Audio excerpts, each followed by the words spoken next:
Sorry, I accidentally skipped a little bit of text there. It said... So this is the article in question. The small box deposited with the pawnbroker by McGilded 2 months ago, and on the night of Windy Bank's murder, the only item on the shelves that was touched by whoever broke in. Quick, quick, let's open it and see what's inside. Yep, it's a music disc player. Good gracious, this is no ordinary box. Wow, although in truth I had an inkling that it might be the case. It would appear the box houses a miniature music box movement. Then, is it too much to expect? I think it would be reasonable to assume that it is the device for the playback of this disc, my lord. So, here we have means to play back McGilded's disc, deposited at Windy Banks at much the same time. Not strictly correct, my lord. It was not McGilded's disc. It was the disc of his victim in the omnibus. But why, for heaven's sake? Are we to understand the brickmaker was trying to sell this music box to McGilded?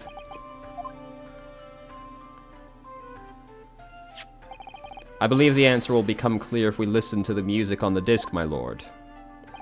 Yes, very well. Let the court now listen to this curious disc at last. Wait, my lord. Good grief, what is the meaning of this? The music box and its disc are, well, they're unrelated to the case. No need to spoil the somber atmosphere in the courtroom with some silly bit of music. This disc may very well have motivated the culprit in this case to commit murder. Clearly, there's every chance that it's fundamentally important to understanding what happened. The prosecution has no objection. But no, that piece of evidence is police property. Clearly, Scotland Yard had some vested interest here. But it is policy of this prosecutor to leave no avenues unexplored. And you, Inspector, have no jurisdiction here to prevent that from happening. Yeah. No further delays, please. Play the disc. Finally.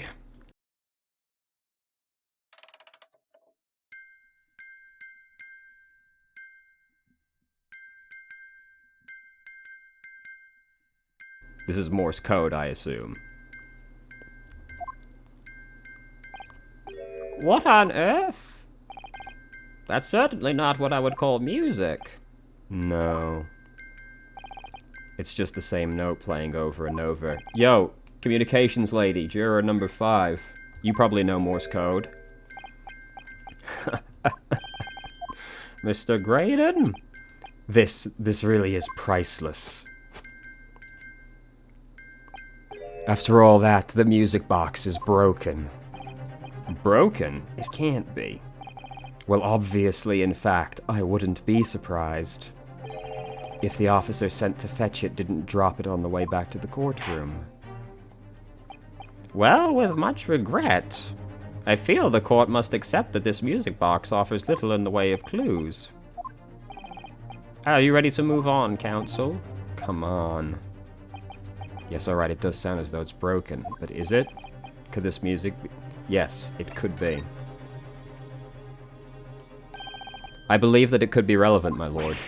Good lord, but how can it be? It's an abomination, counsel. Mere noise. I fail to see how it can have any meaning. It does sound strange, I agree, but there's one thing bothering me. While Graydon stands there chortling victoriously, the inspector beside him has a rather telling expression. It's as if Gregson recognizes the sound, and if he's familiar with it somehow, and that's making him appear extremely on edge. If that's the stance of the defense, my Nipponese friend, answer me this.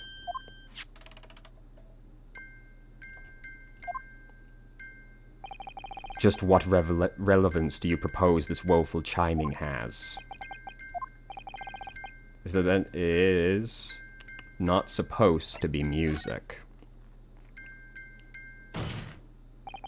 Just because this is a music box, it doesn't necessarily mean the sounds we're hearing are music.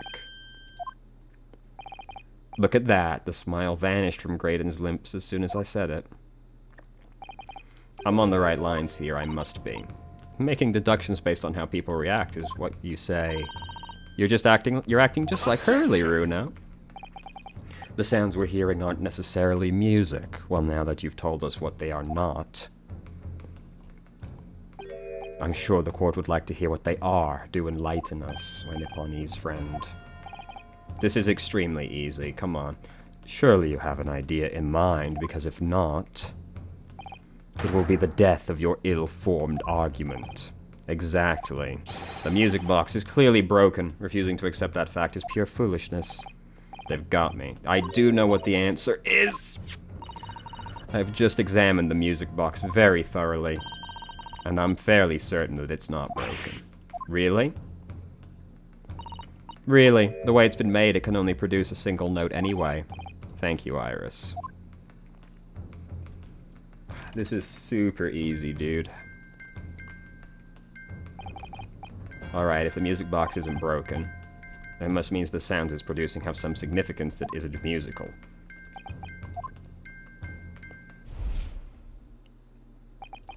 Ah! Could it be... Is that what these sounds are? Something's just struck me, Runo.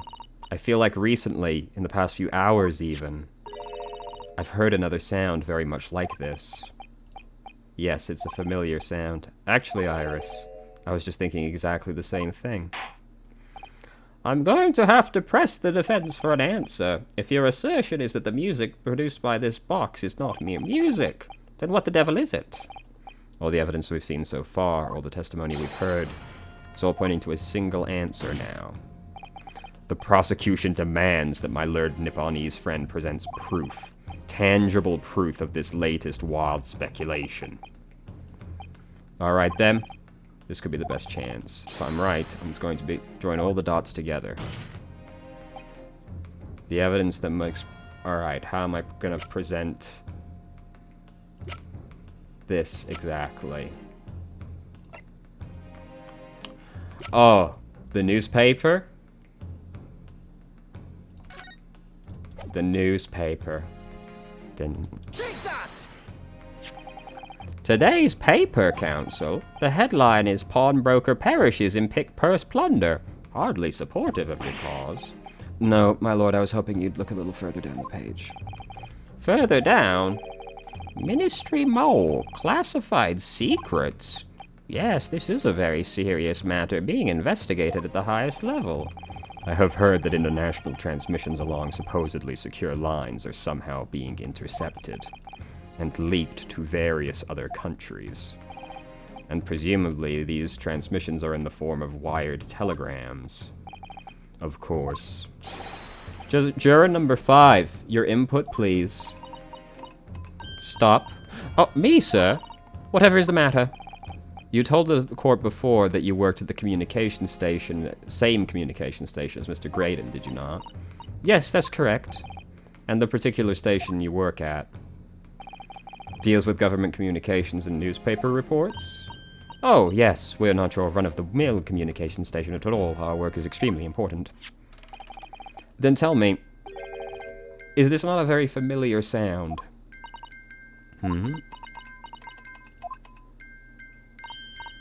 You don't mean to say, is it? That's right, madam. It bears more than a passing resemblance to the sound made by your telegraph machine as you tap it. I believe it's called Morse Code. But I don't believe it.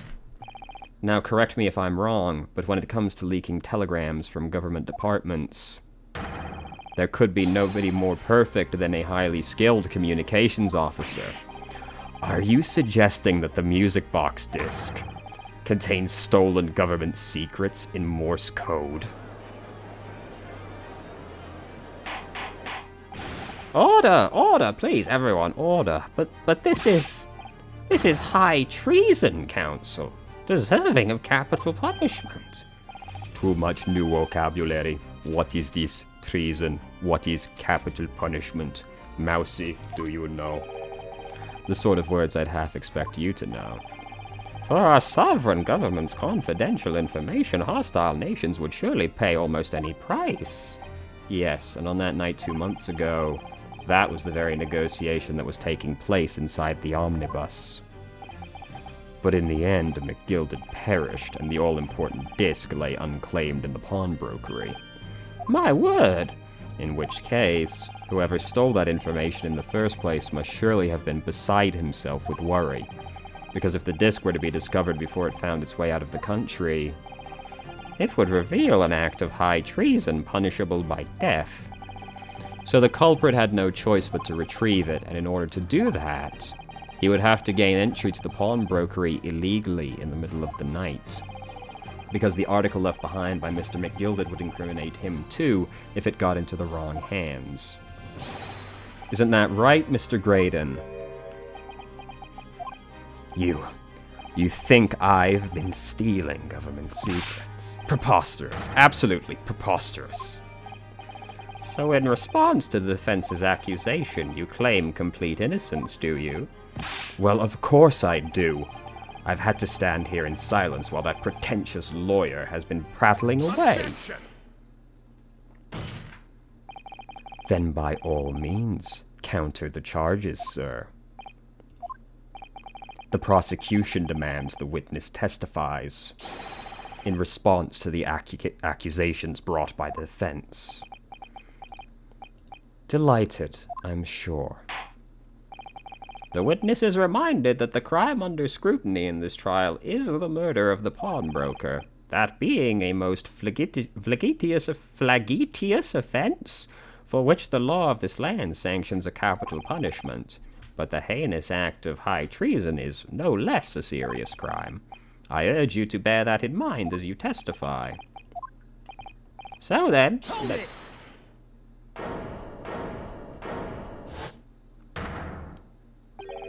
You gotta let us have a rabbit and pork here, Governor. We got things to say. I beg your pardon? Who do you think you are? Name's Nash Skulkin. Occupation is professional baddie.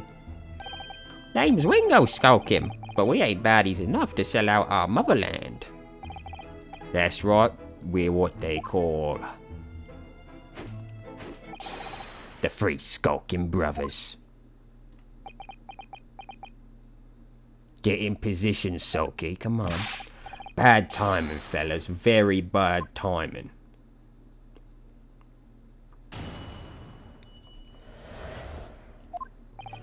A mere communications officer couldn't possibly steal confidential government information. Besides, the sounds produced by that music box aren't even Morse code. It was some low-class brickmaker negotiating with McGilded anyway, was it not? I've no relation to the man. Look, all we done is break into the gaff the other night, what he told us to do. If we'd known there was dodgy government secrets involved, we wouldn't have touched it. So they're just gonna totally sell him out now. Mr. and Mr. Skulkin. One mister will do, Governor. What's up? Do I take it that you now admit to the crime? That on the night in question you did gain illegal entry to the premises? I thought we knew that. And moreover, you did so as a party of 3, in collaboration with Graydon.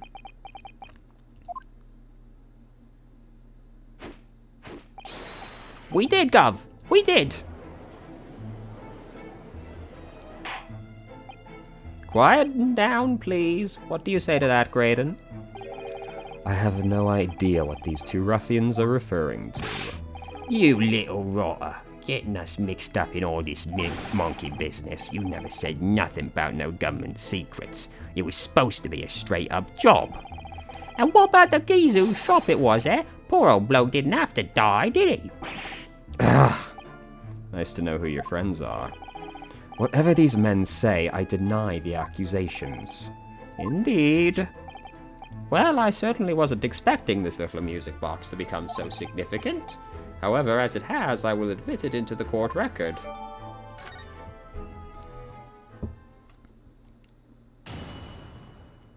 Alright.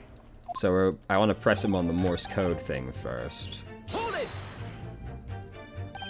They're not. To anyone with a brain, that would be blatantly apparent on listening to that music box for even a few... There's 2 discs. It does only make sense as a message if you have both of them. Surely it can't be that my learned friend is unfamiliar with Norse code. Did I say Norse code? Ouch, he looks genuinely shocked. I would be more than happy to demonstrate the basics for you, sir. A lesson here in court. Morse code is a continuous series of two distinct notes. Or tones. Tones, you say? Yes, a short dot and a very long dash. By combining those in different ways, you construct letters. I see. For example, this A, and this is B. But when you listen to the sound produced by this box, you only hear one tone, don't you? But it sounds so similar. But there's no discernible meaning to this apparently random sequence of sounds. So your assertion is fundamentally flawed. This is not Morse code. Really, you shouldn't be so surprised. What did I tell you? That music box is nothing but a worthless piece of scrap. Perhaps you might consider studying your subject matter before casting aspirations in the future. Ugh, stop. Nothing to say, but stop. Oh, it's so frustrating, isn't it? I mean, the government's secrets were somehow being leaked using the music box. So many other things would slot into place so nicely. Could there be something I had? Would it be impossible? So, hold on a second. Am I meant to be doing something with this? Because I remember him saying there should be 2 discs, but can we do something like flip the mechanism? This is the mechanism that turns the bumps on this into the sound, right? Yes, the movement. It's all thanks to the comb with the teeth plucked by the passing bumps. Usually the teeth on the comb are different lengths that each produce a different tone, but this comb is very strange. All the teeth are the same length. Well, what does that mean? It means no matter which tooth is plucked by the passing bumps, the music box will make the same sound. I've never seen a music box like this before. Yes, it is strange. A music box that only plays a single note. Okay, I can't flip it right there, huh? Hidden compartment? Oh! What is it, Runo? I've noticed something about this music box. It looks like the bottom opens as well. Ah, you're right. Well, come on then, what are you waiting for? Let's open it. Alright then, here goes. Look at that, there's another movement on the other side. So does that mean you can set another disc to play back on this side? Yes, I think so. And it looks like the 2 movements are linked together. They're linked. So if you had 2 discs, aha. Well, now that we've seen that... There's still every possibility the music box was instrumental. That's the belief of the defense.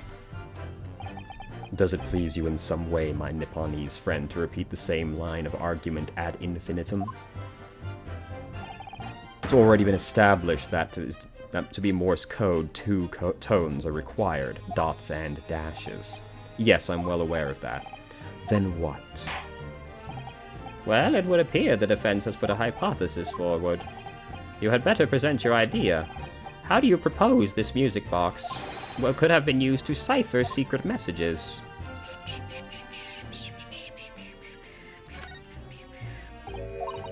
Open it up. Right there. Good gracious, what am I looking at here? Another movement on the other side? What? It appears, my lord, that the 2 movements are linked together. In other words, you can put 2 discs in this music box, and the sound will play at the same time. Good heavens! As the court has heard, Morse code comprises of 2 tones, a short dot and a long dash. With a second disc in place, this music box could be used to generate Morse code and convey a message.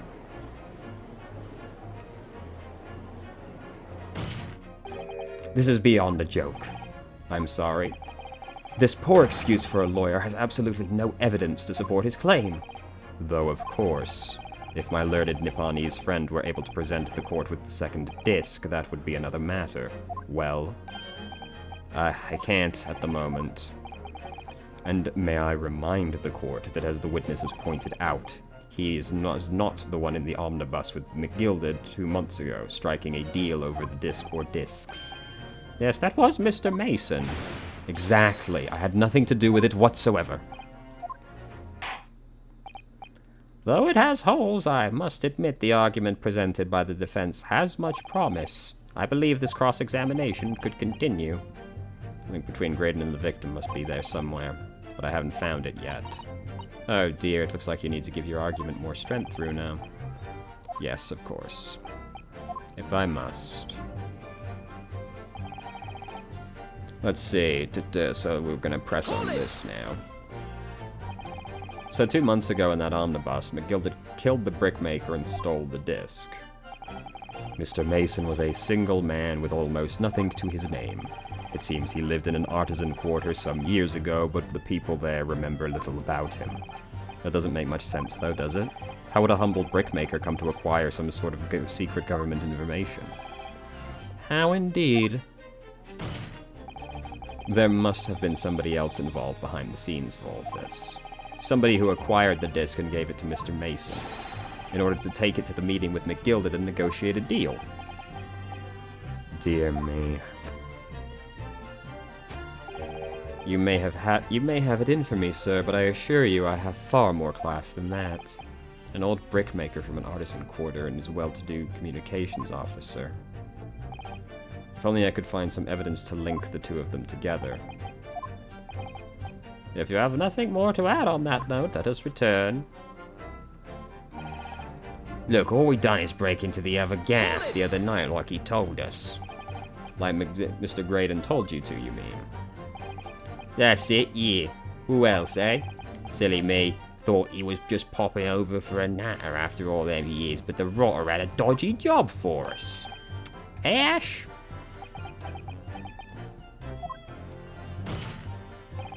Let me stop you there, Mr. Skulkin. After all them years, you say. Do you mean to tell me that Mr. Graydon is an acquaintance?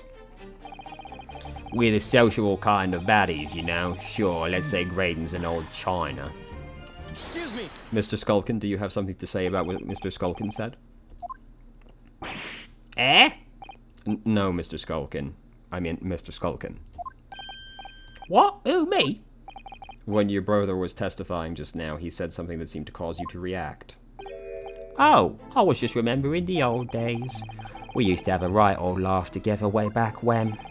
Together with Graydon? Yeah, with Ash. I mean, you look at him now and he's fancy whistle and flute and you wouldn't add him an it. But when he was younger, he was from the same poor part of town just like us. Is that so? But he was always a leery one. He had the brains, he had the savvy. Always coming up with smart ideas like what would never have gone through our heads. Oh, blimey, ain't that the truth? Remember Milverton and Skulkin's milk run? That was a corker, eh? Save it until after the trial. Your reminiscing has no place in the courtroom. And neither does your fruit. Oi, the geezer asked us a question, didn't he? And we was answering. Yeah, we ain't done nothing wrong. Nevertheless, the court is not prepared to accompany you on your trip down memory lane. Counsel, can we turn back to the testimony, please? Yes, add it to the testimony. My lord. Yes, counsel. The brother's last sentimental statement could hold vital information. Very well, counsel. I will permit the brothers to supplement their testimony with the detail. Briefly, I hasten to add... Say no more. A skulkin's never skulking. Milverton and Skulkin's milk run. Do we have something that says Milverton on it? This doesn't say Milverton, does it? No. So, do we have... Milverton sounds vaguely familiar.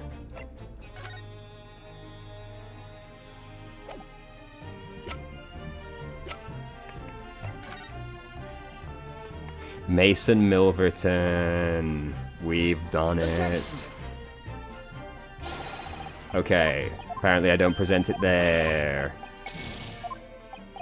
Do I press him on it instead and then present the evidence?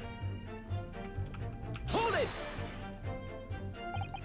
I'm sure I'm going to regret this act, but what exactly was that? Some kind of business? Just a little scheme we had going back when we was youngsters. A bit of fun, really. Delivering fresh milk to locals, that's what it was all about. That sounds alarmingly legitimate. There must be a catch. I suppose since we're here, I should ask them to elaborate, but on what? The business name. So, this business was just a bit of fun, you say, and that it was just yourselves and Mr. Graydon? Yeah, that's it. Milverton and Skulkins, was it? Yep, that's it. And where did the Milverton part come from? Oh, right. Enough of this. How much longer are we expected to listen to this drivel? Let me guess, you don't accept anything these witnesses are saying. Tell me, why is it that it was only at the mention of the name Milverton you decided to interject? Because well...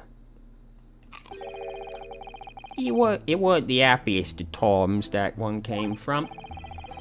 Yeah, it was old man what was struggling for money so much. His wife walked out on him. She took the name Graydon then, you see. And Ash will always be Milverton to us. Milverton? So that used to be your surname, did it? Of course not. This is all bunkum. I've been a Graydon since I was born. Do you really think you can rely on the testimony of these two thieves? You're a communications officer attached to the civil service. As such, your personal details will have been thoroughly checked at the time of your appointment.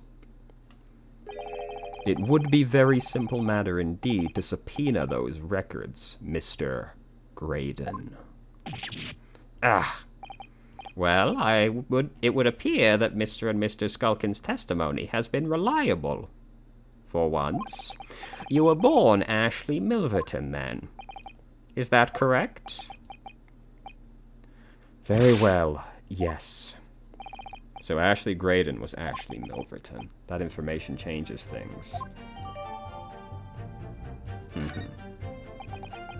So now I press on the other thing that we needed to strengthen a little bit. Don't worry, I know. It's the omnibus, I know. Yep, could be those two brothers. It indeed was those two brothers. Let's see. Yes, right here. Hold it! No, I probably needed to present the thing there now, didn't I? To where you gave it this. Negotiate a deal. Dear me.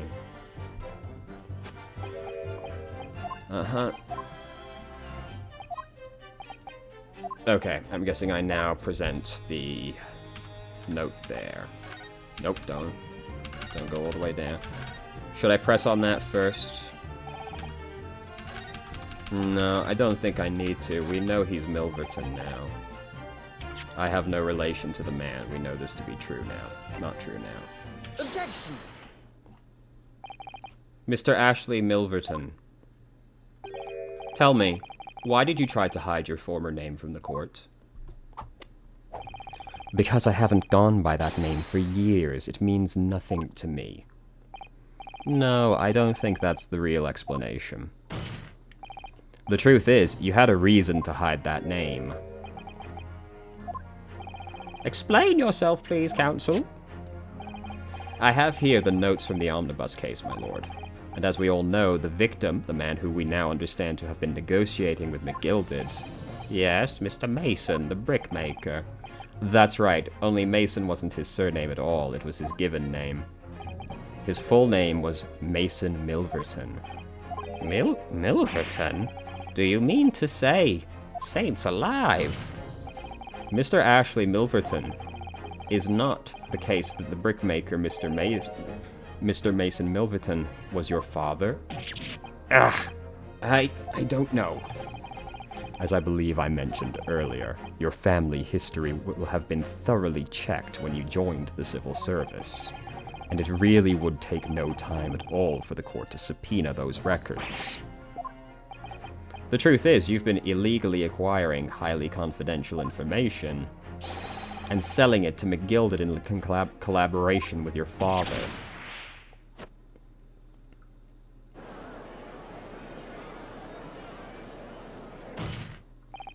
The new facts and evidence unveiled by the cross-examination of this witness all come together to reveal the truth. The truth, you say?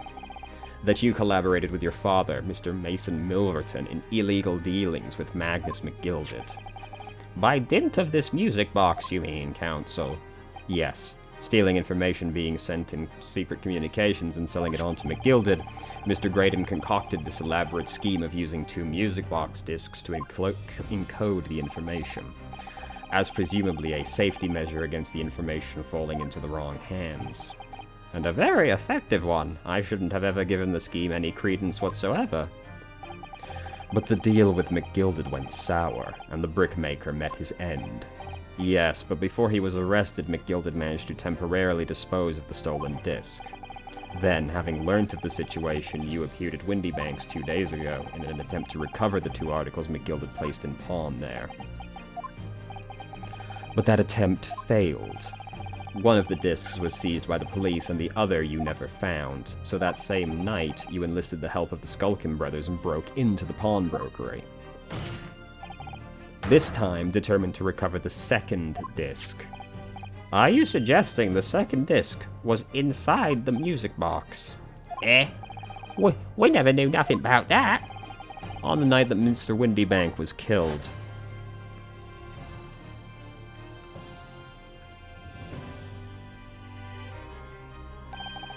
The intruder to the pawnbrokery touched 1 item and 1 item alone, the music box.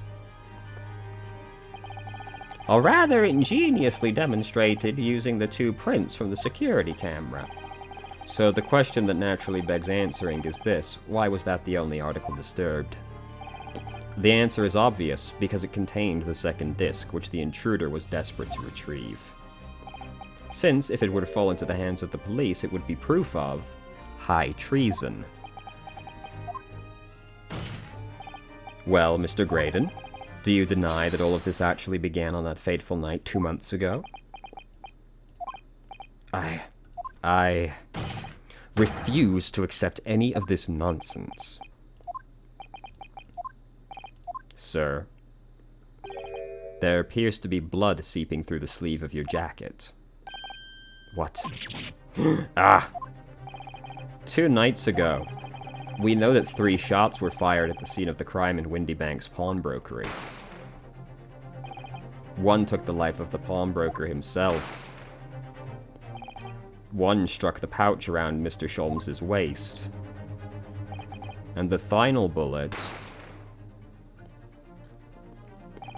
struck the calendar on the wall of the shop, having first pierced the arm of one of the intruders.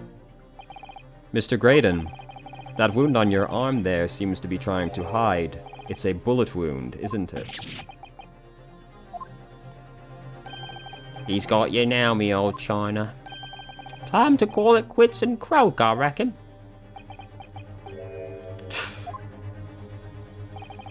Don't acknowledge my presence there under any circumstances whatsoever. Those were my terms, remember, and I paid you handsomely to comply. Clearly I was a fool to think I could trust some common backslum thieves. Fine, I admit it. I was there in Windybanks that night. I paid this 10 guineas to accompany me, and as you've noticed, I sustained an injury in the course of my adventures.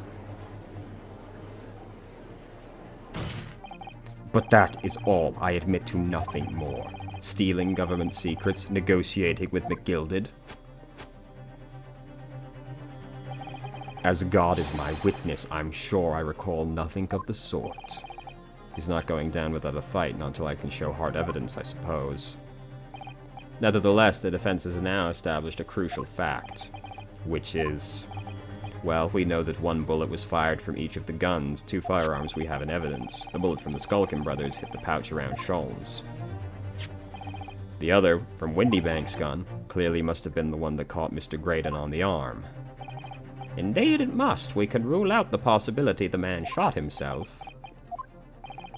And that leads us to one conclusion.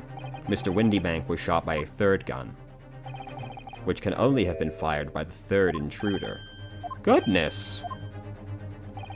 That's right, Mr. Graydon. Yeah.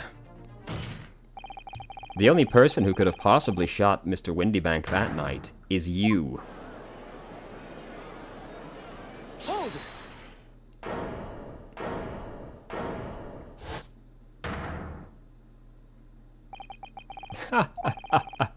You little upstart. You made a grave mistake when you summoned me here. What? What's that supposed to mean? Yes, as you rightly say, I was there at the pawnbroker's. I did my best to hide the fact, naturally. I had no intention of ruining the distinguished career I had built for myself at the communication station. But did the thought never cross your mind? Did you never consider the possibility? What do you mean? What thought? What possibility? The possibility that if I was there at the scene, I may have witnessed the crucial moment. You see, this makes me a key witness in this case, and I have my hands firmly around the neck of your client. What? Are you suggesting? I saw it all. I saw the very moment the pickpocket girl pointed the gun at that poor defenseless pawnbroker and shot him. You what? No, he didn't. Order, order! Well, it would seem we are finally entering the last act of this theatrical trial. Mr. Graydon? Yes. I trust you are fully aware of the implications here. If it is shown that your claim is false, you will have incriminated yourself as the killer. Oh, I understand fully. Then I must ask you to give your formal testimony. You will explain to the court precisely what you saw the moment the defendant allegedly shot the victim. Nothing would give me greater pleasure.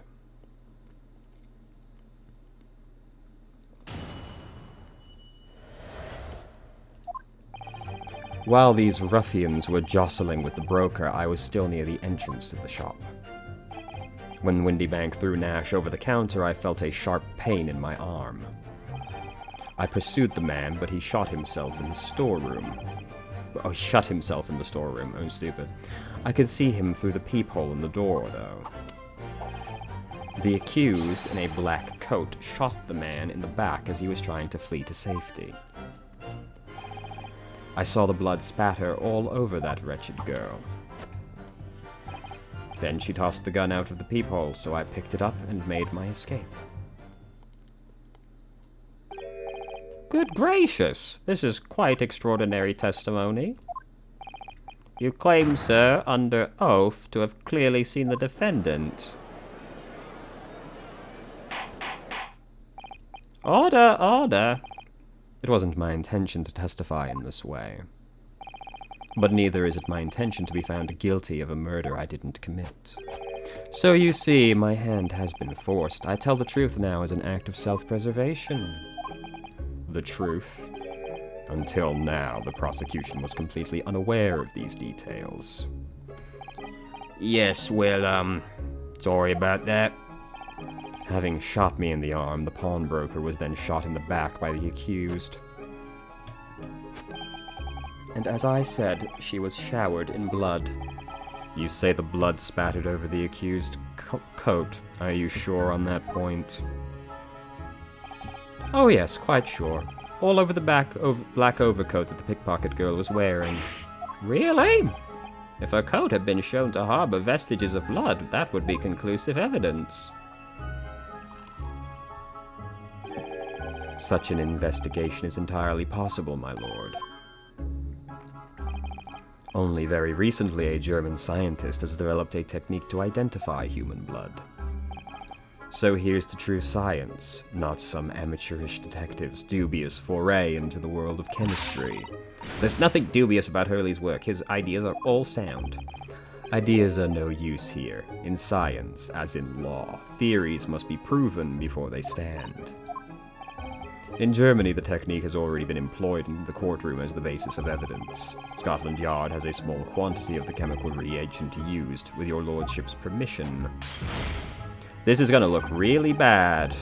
We could shatter all vestiges of doubt within minutes.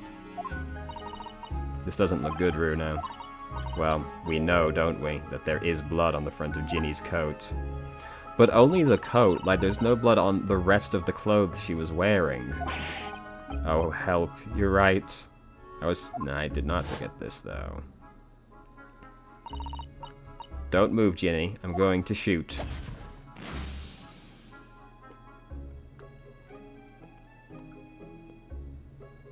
Yeah, like, there's none on any of the other clothing under her, though. It just stops. That's not Windybank's blood. That stain is from 2 months ago. That's Mr. Mason's blood from where he was stabbed. My lord, the defense objects to the test proposed by the prosecution. Overruled. Lord Van Zykes, make it so. And then test the clothes she has underneath that as well, but you won't, will you? And while we await the results, the defense may continue. Gina will be. Counsel? Yes, my lord. Your cross-examination. Of course, my lord. If this cross-examination doesn't go well, if I don't manage to uncover some decisive evidence or a really compelling clue, I have a very bad feeling about the outcome of this trial.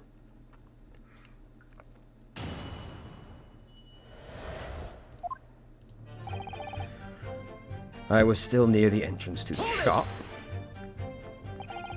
Mr. Windybank emerged from the storeroom, I believe. Ringo and Nash were scouring the counter when he suddenly appeared and flew at them. He already had the revolver in his hand. Fortunately, I wasn't too close.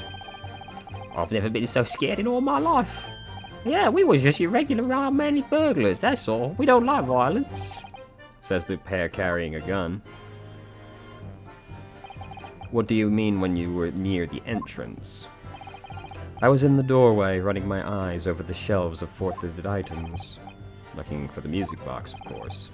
The broker went for Nash in the first place. Then Ringo joined in, making it 2 against 1, so I had assumed they could handle the situation. But I was wrong.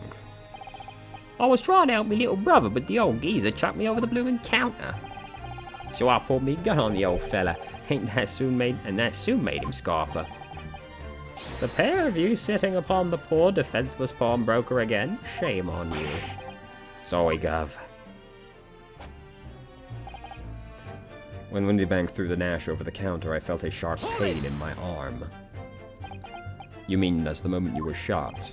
Yes, though I didn't immediately realize what had happened, of course. Things crashed to the floor from the counters as the 3 men were brawling. It was exactly at that moment it happened, so I didn't hear the gunshot. And the bullet went on to strike the calendar in the wall. So it would appear. When I looked at my arm, I saw it was bleeding badly, so I wrapped my handkerchief around it. Seeing as I couldn't explain what had happened to a doctor, I had no choice but to wait for it to heal. I didn't imagine it would still be bleeding 2 days later. Did Mr. Windybank intend to shoot you, do you think? Well, now I don't even know he noticed I was there, to be honest. Perhaps the gun went off accidentally. Anyway, it didn't quite strike home. When I pulled me gun on him, he tried to shove me off out the way. Then we scarpered through the door out back. At which point, what did you do? I pursued the man, but he shut himself in the storeroom. I could see him through the peephole of the door. You mean you chased after him? I don't recall the reason why, but I ran after them to the back of the shop. And what about the peephole? Well, unsurprisingly, the storeroom has a solid job. Door has a solid job made of stout wood. But there's a small opening in it. Finally, I've been sitting on this clue for the last, 8 hours. There's a small opening in the about head height that lets you see what's going on in there from the outside. Actually, I should know that, shouldn't I? I looked through it myself that night.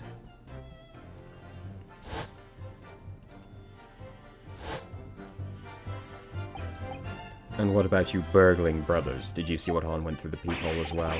Not likely, Gov. Didn't see nothing of the sort. I doubt these 2 buffoons were even aware of the peephole's existence. So the Skulkin brothers were there, but they didn't see the killing of Mr. Windybank. Inside the storeroom, I could see the broker and the young girl standing there. The defendant? Yes, though neither of them noticed I was looking. The girl raised her gun and pointed it straight at the man. And then, what did you see next? The accused, in the black coat, shot the man in the back as he was trying to flee to safety. Yes, when the crime was discovered, the defendant was found with a gun, but that was Mr. Windybank's gun, from which only a single bullet had been fired. And as we've already established, that bullet was fired at you. Ah, but no, it wasn't the broker's gun that the pickpocket girl had. When the bullet fired from Windybank grazed my arm, yes, the Skulkin's gun grounded the detective. But this was another gun entirely, a third gun. The broker's gun was not the murder weapon, so clearly there had to be a third firearm involved. In other words, the accused must have had her own gun with her at the time. But no other gun was found. Calm yourself, counsel. You must consider the events in order. First, I saw the broker and the girl glaring at each other, but then, all of a sudden, the broker turned to run, and it was at that moment that the little gutter rat shot him in the back. A chilling image, I must say. I saw blood splatter all over the wretched girl, which is a little weird for getting shot, really. All over her? Well, at least in the angle this would have been. Yes, through the peephole I saw it clearly. Of course, the stains are invisible now, what with the coat being a much darker color. But I assure you that that garment is sullied with the victim's blood. Well, it is sullied with blood, that's for sure. But it's not Mr. Windybank's blood, is it? No, that's right, it's Mason Milverton's blood from when Gilden stabbed him.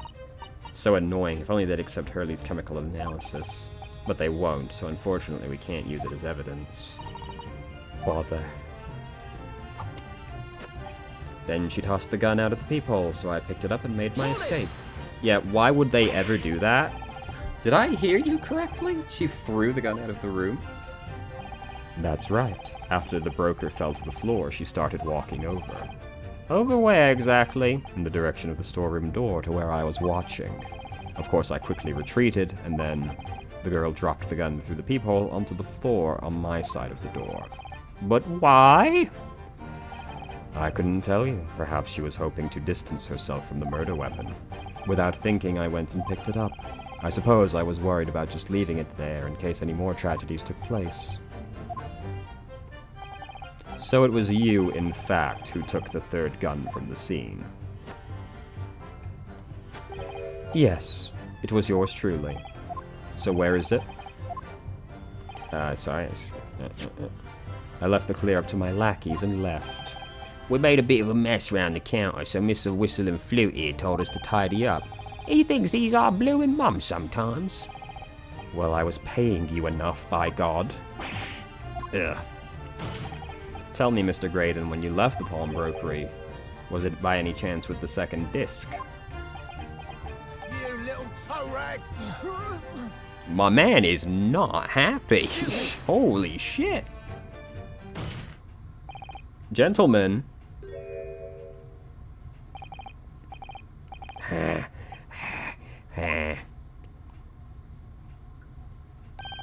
Something wrong, sunshine? That should be my line. You do realize you were just violently shaking Mr. Skulkin. Blimey, this D's a bit of an hooligan, ain't he? What was going on just now? You saw him grab me whistle. Why the blazes, he said, didn't you mention the third gun when you got down to the station? And why didn't you? 'Cause we didn't know nothing about it or that flaming peephole in the door. Sorry about that.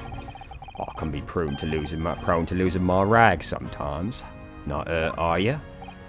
Oh, blimey, by the way he's looking at me, I'm telling you, this D gives me the willies.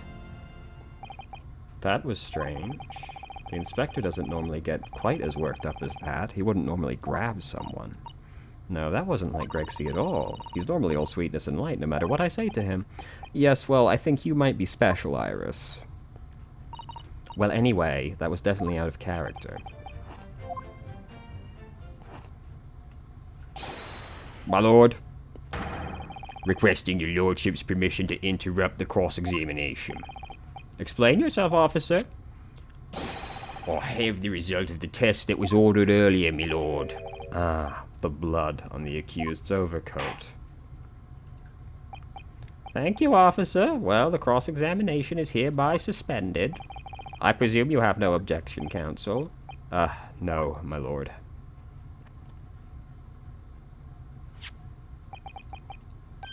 Well, there you have it. The report, please, Inspector. Yes, sir. Traces of human blood were found on the overcoat of the defendant, Miss Gina Lestrade. From the extent of the stains, it would appear the results were the splattering following a gunshot wound. End of report. Goodness me. Yeah, you didn't check the clothes under the overcoat, did you? Of course not. That would be too convenient. See? What did I tell you? No, the blood is not Mr. Windybanks. What on earth makes you say that, Counsel? The coat originally belonged to Magnus McGilded. Just before his coat was deposited at Windybanks, McGilded had fatally stabbed Mr. Mason Milverton, so the blood on that overcoat is the blood of the brickmaker. Objection! Well, the dead cannot speak. Isn't that right, my Nipponese friend? Sorry? 2 months ago, in this very courtroom, did you not argue fervently for McGilded's innocence? And yet now the man is dead, you brand him as a murderer. Your conduct shatters any shred of respect you may have earned for yourself in this country. But that was... I'll call it a bally disgrace. Treachery, that's what it is. How to determine whether the blood on that count is 2 months old or not? Even a stereoscope couldn't help find the answer to that problem. Pop out. Can't be done. But we use Mr. Sholmes is a detective, not a chemist. Would you put such faith in a chemical formula devised by me, for example, when I'm a communications officer? I hold out Piroski to starving boy, and he ran away, crying. Herlock Sholmes is barely more than a figment of the public's imagination. His name carries no weight in this courtroom. No weight at all. How could you say that? Victory is sweet indeed. This proves that my testimony is the whole truth, from start to finish. How do you arrive at such a conclusion, sir? As the witness said, the accused's coat was splattered with blood of the victim. The only way Graydon could have possibly known that fact is if he saw it happen. And here's where we point out the people wasn't there. In other words, his testimony is solid, and the conclusion is singular. It was the accused who shot the victim in this case. That is the whole truth. It is not, though. My lord, been a long battle this one, but this old warhorse has something to say now, if you please. Mr. Foreman? As of the moment, sir, the courtroom has reached its final decision. It's time for the third summation. Guilty. Guilty. Guilty. Guilty. Guilty. Guilty. Alright, I'm hydrated and energized. I'm ready for this.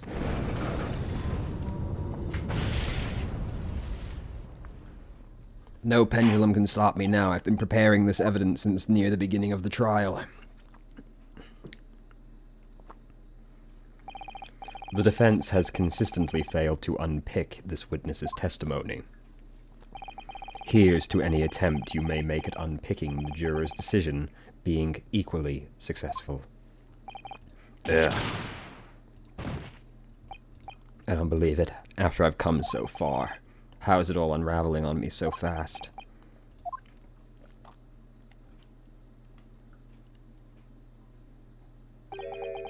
How very distressing. To be held in such low esteem. Wouldn't you agree, Mr. Naruhodo? Officer? You delivered the report now. That will be all, thank you. It occurs to me with some regularity, Mr. Naruhodo, that scientific truths are determined not by science, but by none other than the human mind. I know that voice. Am I going mad? Ah!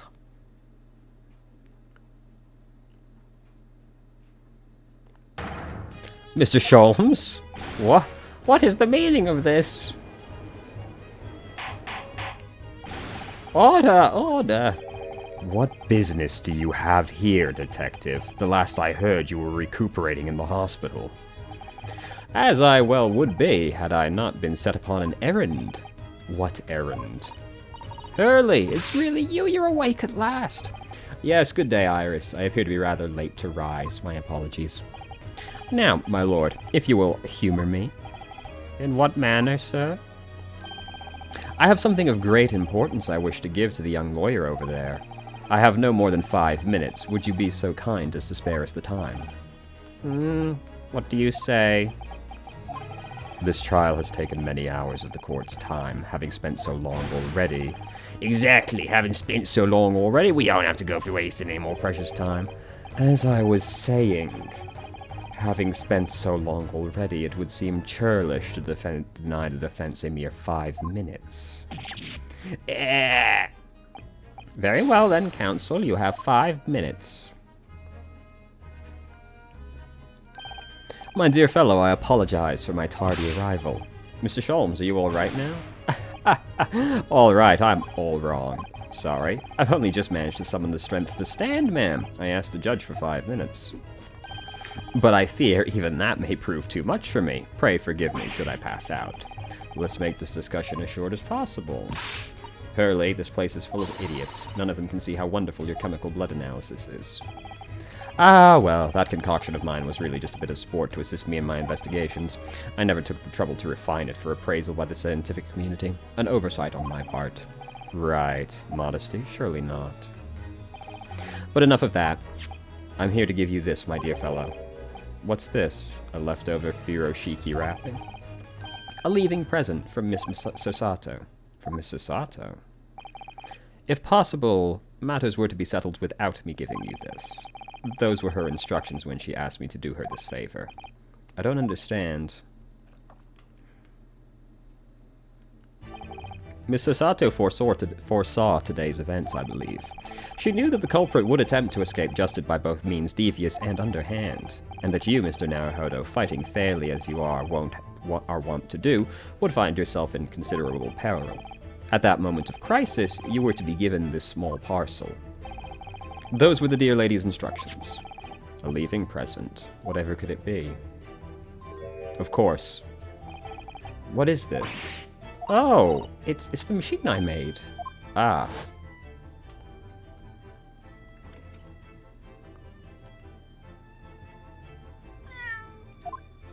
What a good boy. It's all coming together now, boys. What's Susie up to? Miss Sosato muttered the following words before she left. I'm a failure. I don't deserve to be a judicial assistant. What? Didn't she say something like that? You really are the best judicial assistant in the world. Well, that's extremely flattering. But I'm sorry to say, I've been a complete failure. Whatever did she mean by that, Sholmes? That night, when you left Windybanks in pursuit of the thieves, Miss Sosato made use of this contraption for a certain purpose. That is your answer, dear fellow. Not at all cryptic, then. Sosato-san used this cat flap-o-matic that night, but why? I mean, I know why.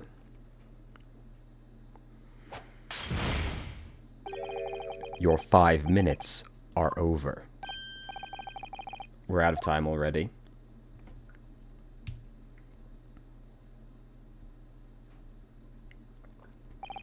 I'm grateful to you all for affording us that brief recess, Mr. Reaper. I need no thanks, Detective. After all, the die is cast. Is it really? The jurors are unanimous in their leanings. No doubt my learned friend will consider a summation examination. But any attempt to alter the verdict now would be an utter failure. I wonder... Mr. Naruhodo. Yes? The rest is down to you, dear fellow. What is your plan? The rest is down to me. I need to be careful here. If I make a wrong move, the trial will end badly. My lord, the defense requests further cross-examination.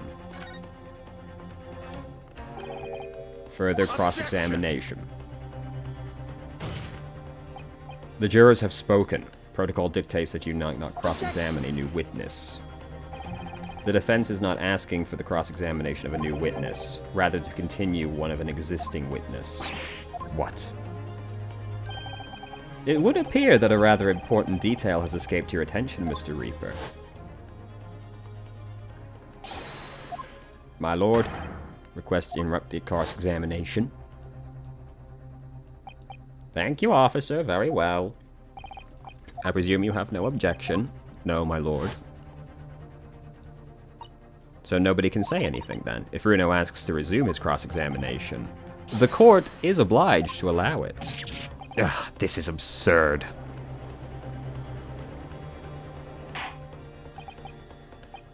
I would remind those present that this is my courtroom. I concur that the defense is entirely within its rights to request the continuation. However, I will not permit any unremitting protraction of these proceedings. Therefore, I have decided to offer the defense one final opportunity in concluding. Counsel, you must choose but one statement from the witness's testimony and but one piece of evidence. A single chance to present evidence. If following that the situation remains unchanged, I shall move to adjudication.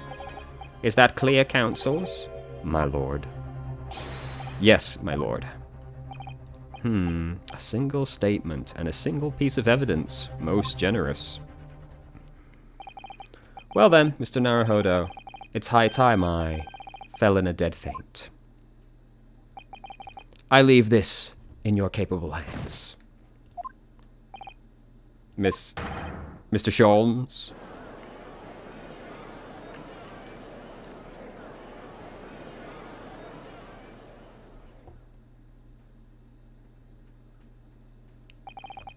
To stand so insolently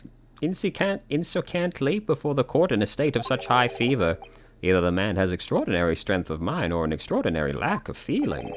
I imagine he's feeling very little now. The detective is sleeping soundly in one of the antechambers. Strike a man when he's down, why don't you? Well then, counsel, are you fully prepared? Yes. One statement, one piece of evidence. I won't let Sholmes down. And I won't waste this final chance. This is going to decide the entire outcome. Very well. Under the terms I have outlined, you may resume the cross-examination. All right, lads.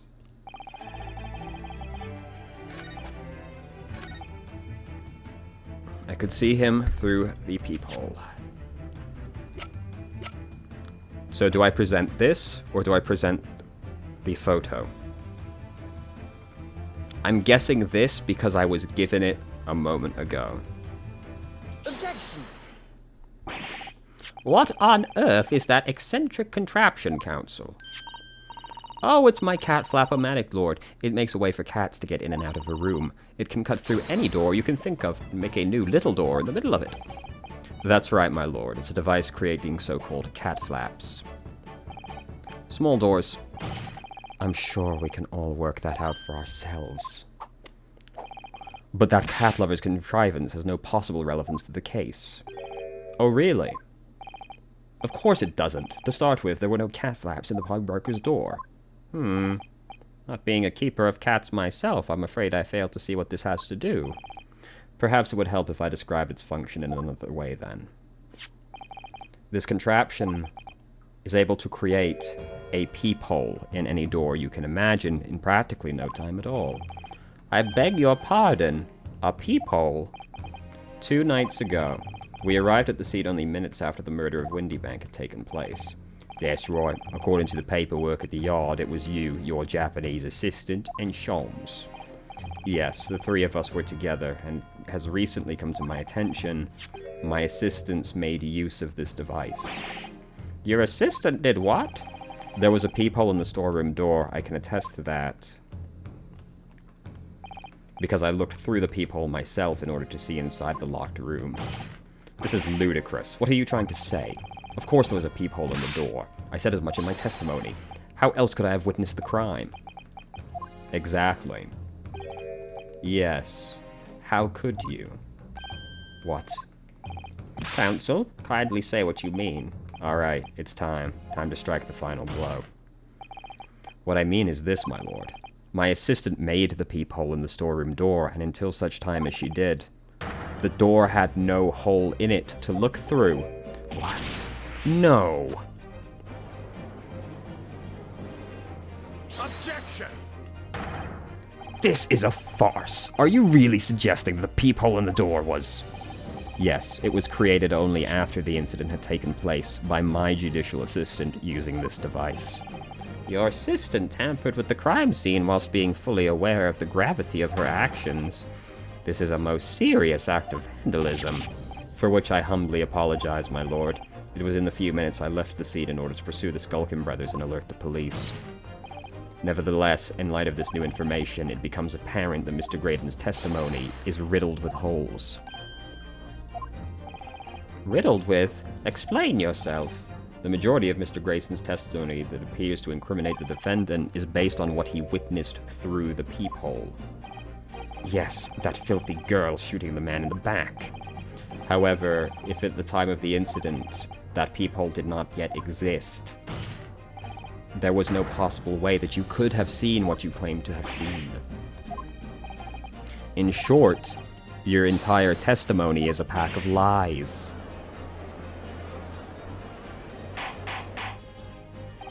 Order, order! Is there any credence in this revelation? None whatsoever, as my learned friend must surely realize. Nope, I've known this for so long without seeing the contraption. This is some cheap trick designed to discredit me. I'm afraid not, sir. Of course it is. Do you seriously expect people to believe that plaything can cut through a solid wooden door? Oh yes, I designed it to be very powerful. It can cut through even the toughest of doors. That's absurd. I don't believe it. Go use it on the door. I had a feeling you'd say that. What? Waggy, cooey, time for dinner. Oh, look at what a good boy, proving the evidence. Well, Young lady, this is the Old Bailey. One does not simply make cat flaps. In the oak paneling at the Oak Bailey. I'm not done yet, don't worry. This doesn't mean the peephole in the storeroom at door at Windybank was made by your machine. There's no way you can prove it was. Ah, I can. No, but it's easy. What? The cat flaps in my cattle flappix rigs are all of a fixed size, and the dimensions of the peephole at Windybanks are an exact match. Ugh. Heh. Old Silky's lost for words. Excellent work, Iris. And now it's my learned friend's turn to be lost for words. I believe your judicial assistant has already left the country for your Eastern Island home. Well, yes, that's true. Then you may have some difficulty in establishing all of the facts. For the sake of argument, let us assume the peephole dimensions are a perfect match. In that case, when was the peephole cut? The prosecution demands proof. I have proof. What is the proof of your line? What is the purpose of your line of inquiry, Von Zykes? It's very simple, my lord. The defense argues the peephole was created after the incident. But now that the perpetrator has returned to her native island, she cannot testify. There is no proof. Yes, there is. And for as long as the defense remains unable to prove the peephole was made, my learned friend's claim amounts to nothing more than a baseless accusation. I have the proof. I have it. There's no need to be so dramatic. I already know what it is. Sorry, I'm leaning on the controller. Well, counsel, we have the evidence. Don't give up now, Runo. This is time to create your opening and force your way through. I don't know if I can do this. I do know. Susato-san is the greatest judicial assistant in the world. Very well. The counsel proof. It's this one, right? Let me just check. Yeah, no peephole. Take that! What are you? A print from the detective's infernal cameras again? My judicial assistant, Miss Susato Mikitoba, is an extremely intelligent and capable woman, which is why I never had any cause to doubt that she would have considered this scenario and made sure I had the necessary proof. And the necessary proof is this photographic print, counsel. This print shows a scene in the shop moments after the defendant entered the premises. Agreed. And it also shows the accused mercilessly wielding a gun in the direction of the defenseless broker. But more to the point, it pictures the storeroom door in the background. Let me see that print again. I don't believe it! This is really quite remarkable, the door to the storeroom. It's completely devoid of a peephole. Mr. Graydon, you couldn't possibly have witnessed the crime as you claim to have done, because at the time it happened, there was no peephole in the door.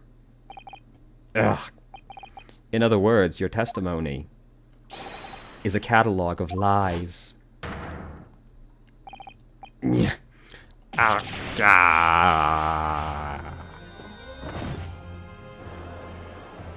fuck you. Order, order! I am satisfied the defense has substantiated its claim beyond all reasonable doubt. This witness's testimony was entirely fallacious.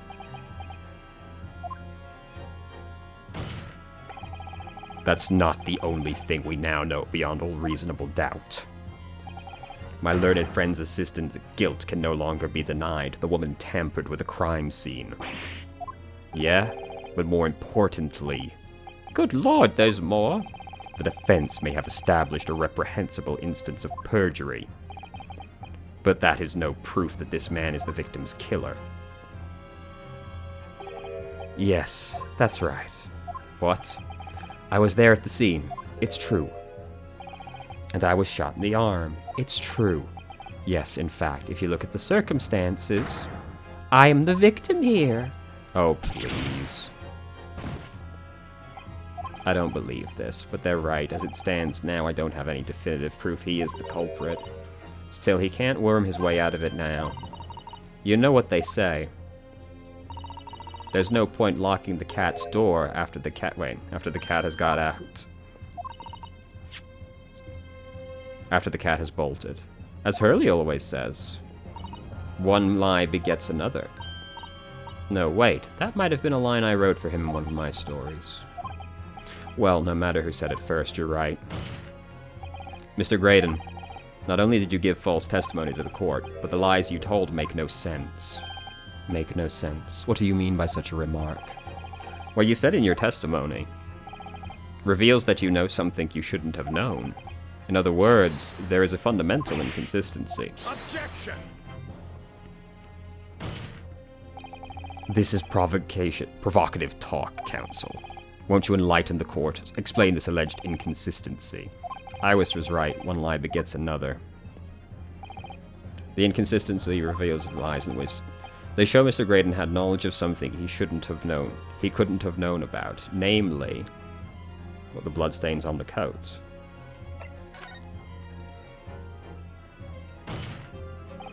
The bloodstains that were present on Miss Lestrade's coat. That's right, the victim's blood splattered all over her when she shot him. But how could you possibly have known that? Obviously, because I saw her do it through the peephole in the...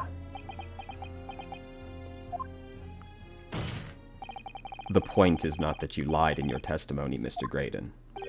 It's the nature of the lie you concocted that is so revealing. You're not making any sense. Then let me ask you a simple question. How is it, Mr. Graydon, that you knew of the existence of the peephole in the storeroom door? What? Well, obviously, I...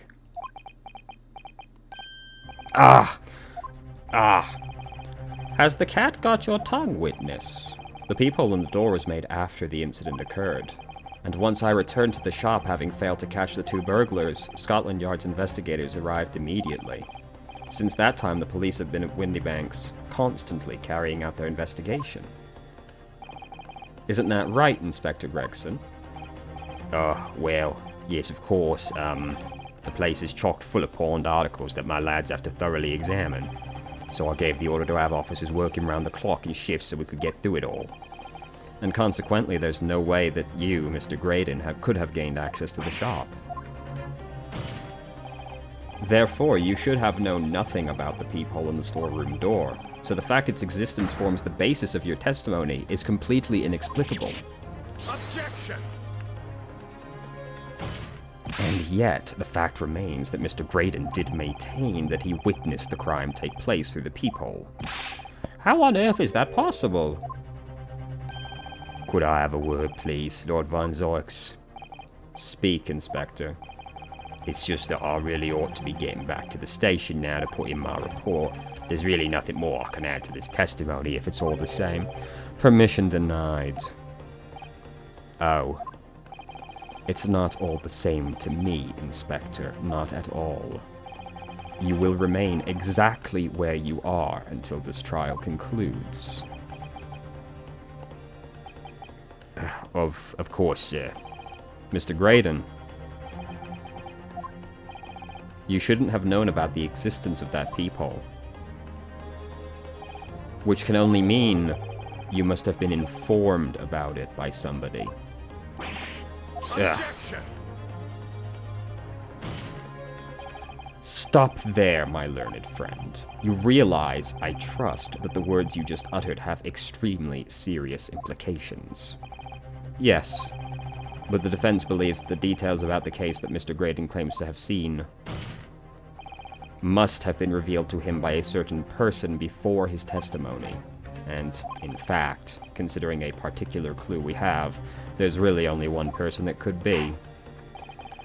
Who is the person, Counsel? Well, seems a lot like it's Gregson. Take that! The truth is, it can only have been you, Inspector Gregson. Me? Objection! You had better have some proof to substantiate such a rash claim, my learned friend. Consider the fact that we have only been aware of Mr. Ashley Graydon's identity for the last few hours. We learnt of it only during the course of the trial today. Indeed, preparations for his testimony were made with great urgency, while the police executed the subpoena and brought the man from the communication station. And until that time, Mr. Graydon would have had no idea. No inkling that he would suddenly be required to appear in court. Are you suggesting that it was until such time as he was summoned? Yes, my lord. Until then, it's reasonable to assume he knew nothing of the peephole. It was only once Mr. Graydon was in the stand that he realized his position, that he would have to defend himself against the accusation that he was the third intruder. You're suggesting to the court that it was while this trial was in progress that he received the information? So that he could commit perjury in order to save his skin? Exactly. And the only person with knowledge of the investigation that he had any contact with is you, Inspector Gregson. This is a bloomin' outrage. Why would I be giving away details of our investigations to this fella, eh? I was summoned to his lordship's chambers during the recess in any case. Had you forgotten that? Quite true, I had a number of questions regarding the events. Which means the first time these two laid eyes on each other was after proceedings resumed. Since then, they have been in full view where such illicit discussions couldn't possibly have occurred, except for that time they were talking to each other. Oh, I've just remembered something, Runa. What is it, Iris? There was one time before, wasn't there? I think it was when Ginny was testifying. Oh, yes. When the bailiff was dispatched to retrieve Mr. Gilbert's music box. That's it. It was during that testimony. I remember finding it strange at the time. Mr. Graydon and the inspector seemed to be having some kind of secret discussion.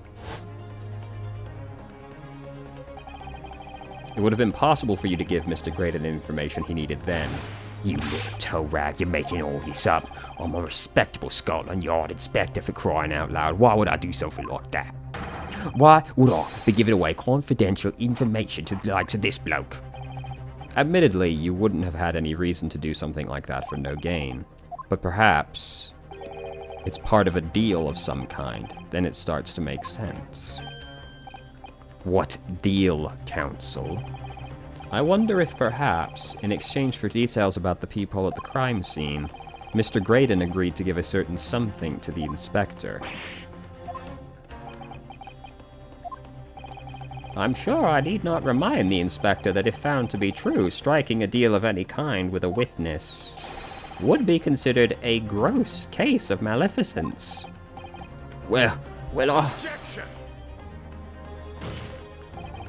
It's becoming clear that jumping in with accusations is this Nipponese student's specialty. I don't do that.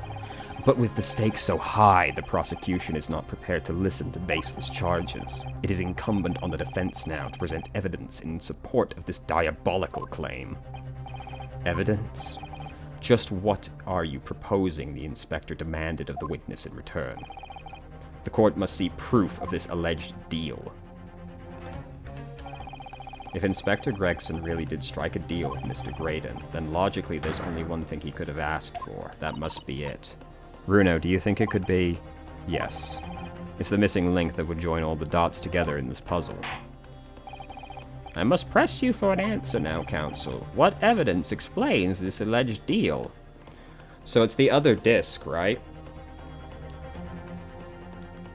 How do you present that, though? With the music box or with the disc?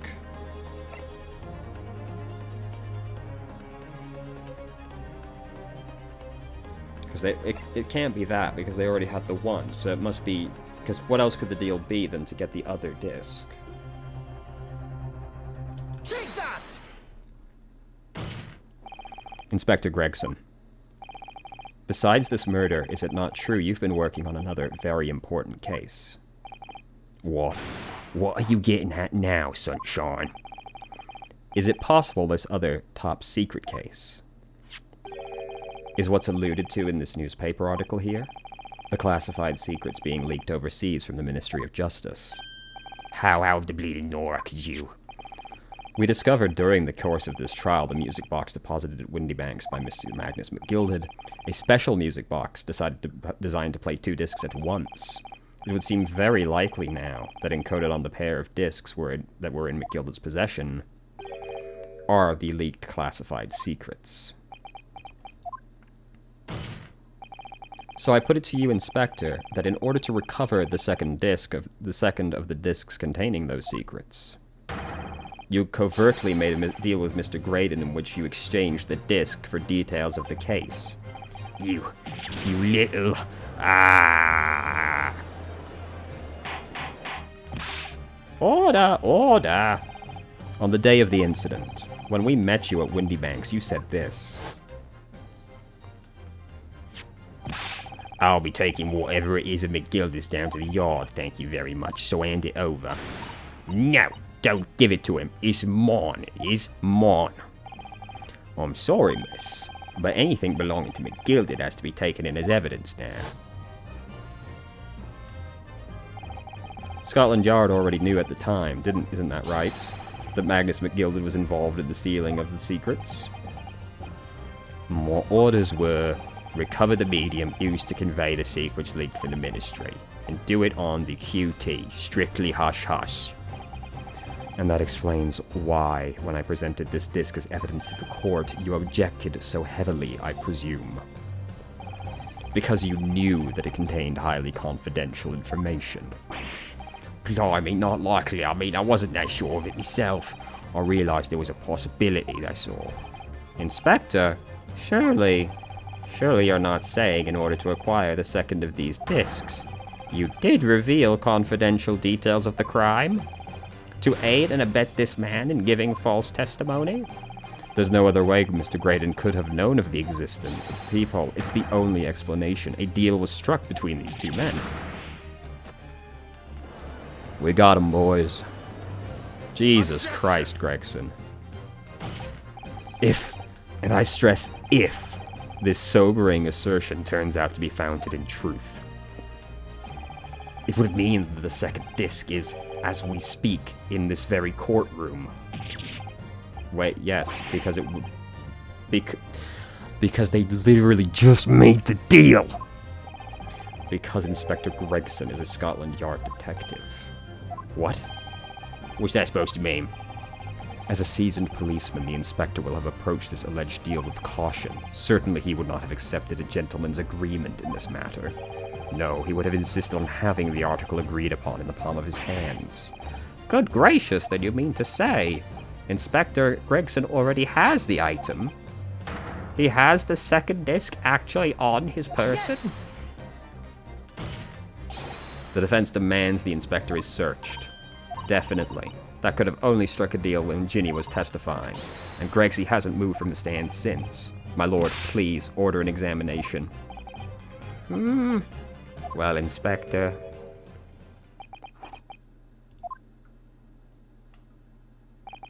This young lad wants to tone down his imagination. He's insulted me and my profession quite enough.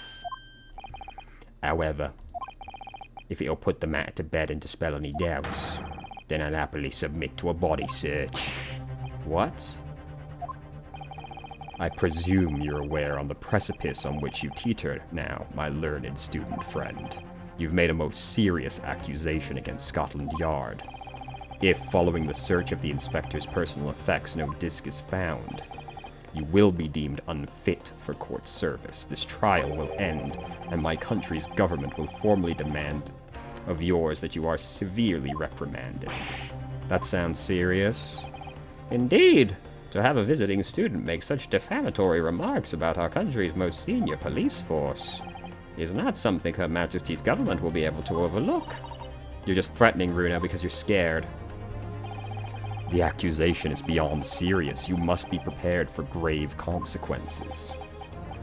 It's true. I can't imagine Gregson would have accepted the gentleman's agreement for something so critical. The disc has to have been physically changed hands, which means the inspector should have it. But somehow, something doesn't feel right. Very well, counsel. You know the implications. Yes, your lord. Yes, my lord. Do you still insist?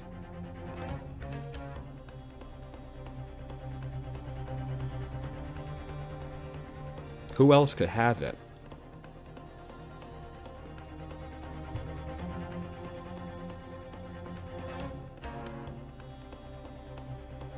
The only other person I could think of having it is Graydon, in that he showed the disc to Gregson to prove it was there, and then didn't actually give it to him,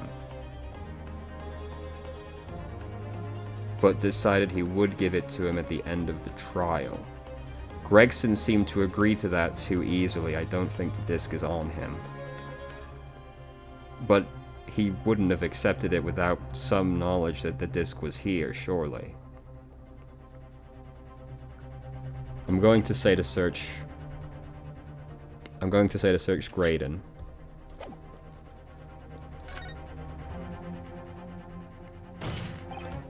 Yes, the defense formally demands the search be conducted. Well, don't say you weren't warned, but your typical Nipponese stubbornness may land you in hot water. Perhaps the lesson will do you some good. Fair enough, I've got nothing to hide. Very well, then. The defense demands a search, but not of Inspector Gregson. What? Now what's all this? I'm the one you're accusing, aren't I? I thought you wanted to search me. No, Inspector, not you. Somebody else. What's the meaning of all this, eh? Lost it, have you, sunshine? The court shouldn't have to put up with this nonsense. You're being completely irrational. Be quiet, all of you.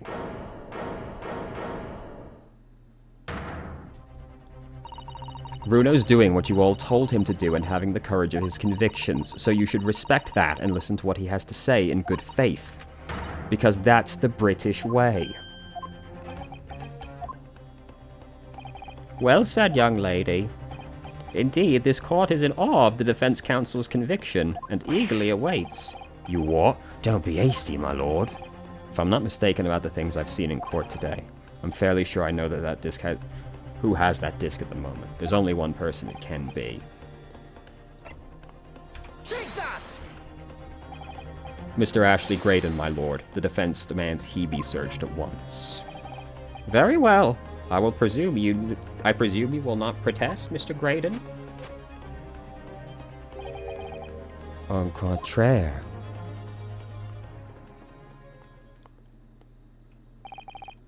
And so a brief body search was carried out by the court bailiff. A few short minutes later, had nothing unusual on his person. Fuck.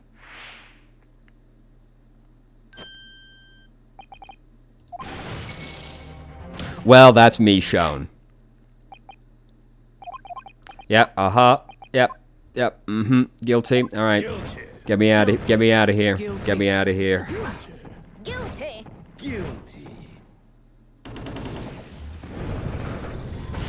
Get me out of here. Get me out. Yep, guilty. Got fucked. Oh, I was so confident in that as well. Oh, that sucks. That one hurts. Oh, I was so sure I'd figured it out. Yes, retry from the current scene. Alright. So realistically, if it's not Graydon, it's not Gregson, it has to have been somebody that's been on the witness stand with them. Which leaves the two brothers, which seems unlikely given they already attempted to sell out Graydon once before. Seems unlikely they're holding it right now. The only other people that have been up there with them are Holmes, when he was disguised as the bailiff, and Gina. Surely if Sholmes had done it, he would have just given it to us. But wouldn't Gina have surely done the same thing? But those are the only options. Because he hasn't left the stand since then. Nobody else has been up there with him, right? I guess the brothers? Take that! Of my lord, Meister Nash Skulkin? But why would they have given it to them? Very well then, bailiff. Restrain the witnesses and conduct a thorough search. Please, my lord. Inspector? Scotland Yard has to object. Why did you give it to them? I don't understand. Objection! Unfortunately for you, Inspector, your objections carry no weight here. In this courtroom, only the prosecution and the defense have the authority to object.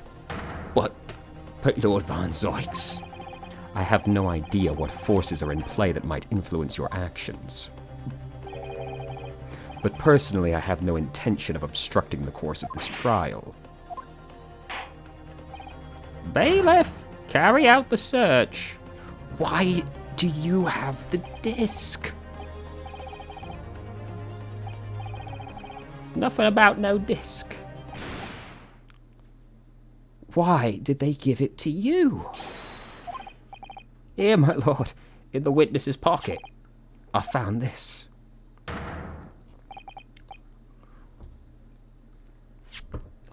Why did they give the disc to the people that already tried to sell Graydon out? As soon as they found out what we were investigating actually with these discs, they immediately stopped trying to have anything to do with it and immediately ratted him out. So why then did they proceed to give them the disc? Or did they already have the disc earlier before that happened? I'm upset. That's another music disc. I don't know nothing about it. Nothing.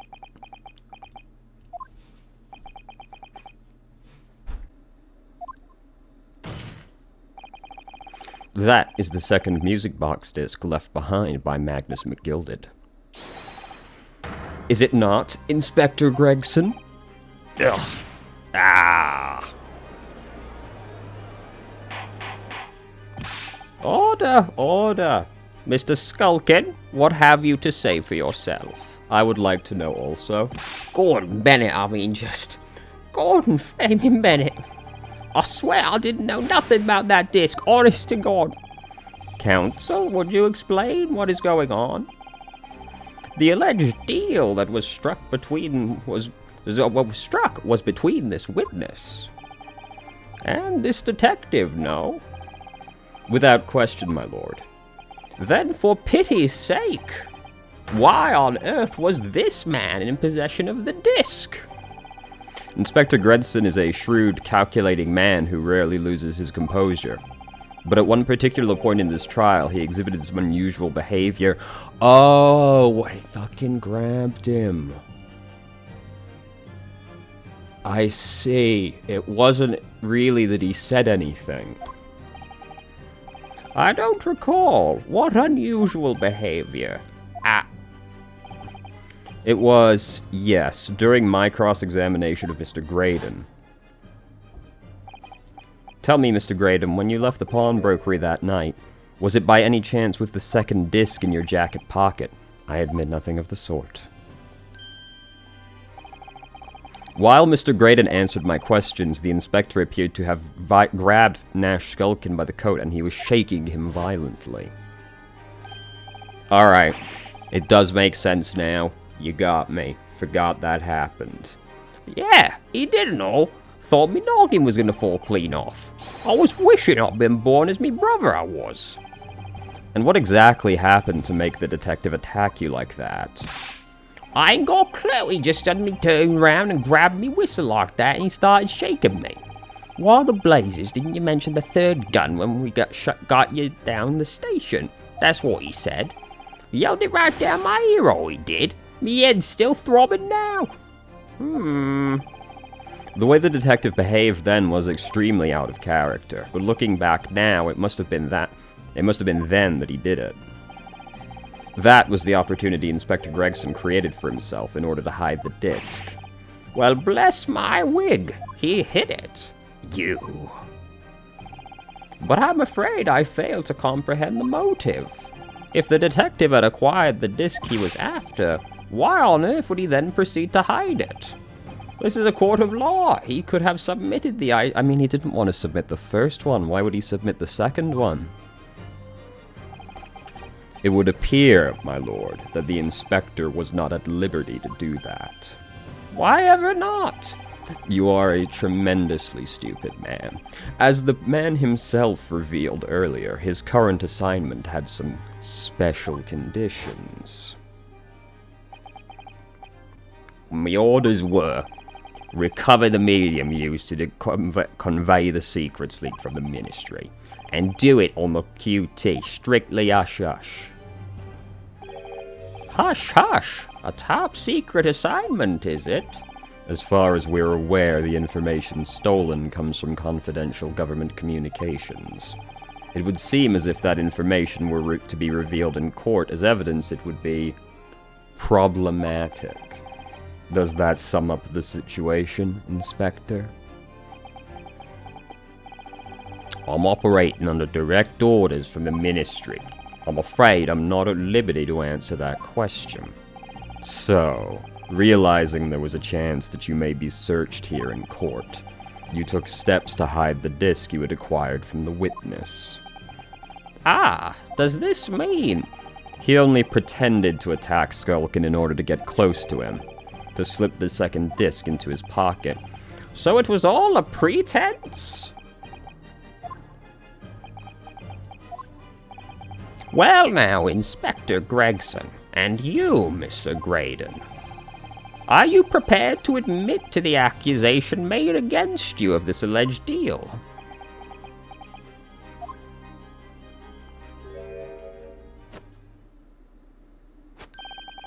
Admit to it? Yours truly? Please. Mr. Graydon, clearly our Eastern visitor has an uncommonly active imagination. However, there's no proof that I passed that disc to the inspector. But then, how do you explain the reason why you knew the peephole? I'm under no obligation to explain. What? Yes, I lied in my testimony. That I admit, so sentence me accordingly. But that is all I admit. Murder, leaking government secrets, striking a deal with the detective.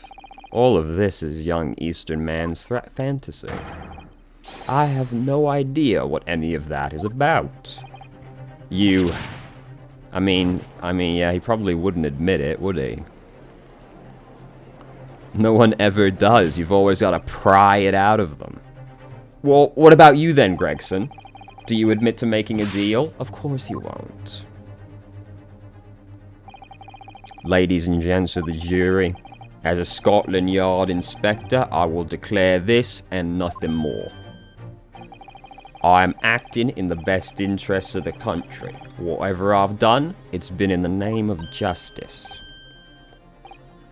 So, as members of the public of this fine country, I'd like to think that justice will be your guiding light when you're making your decisions.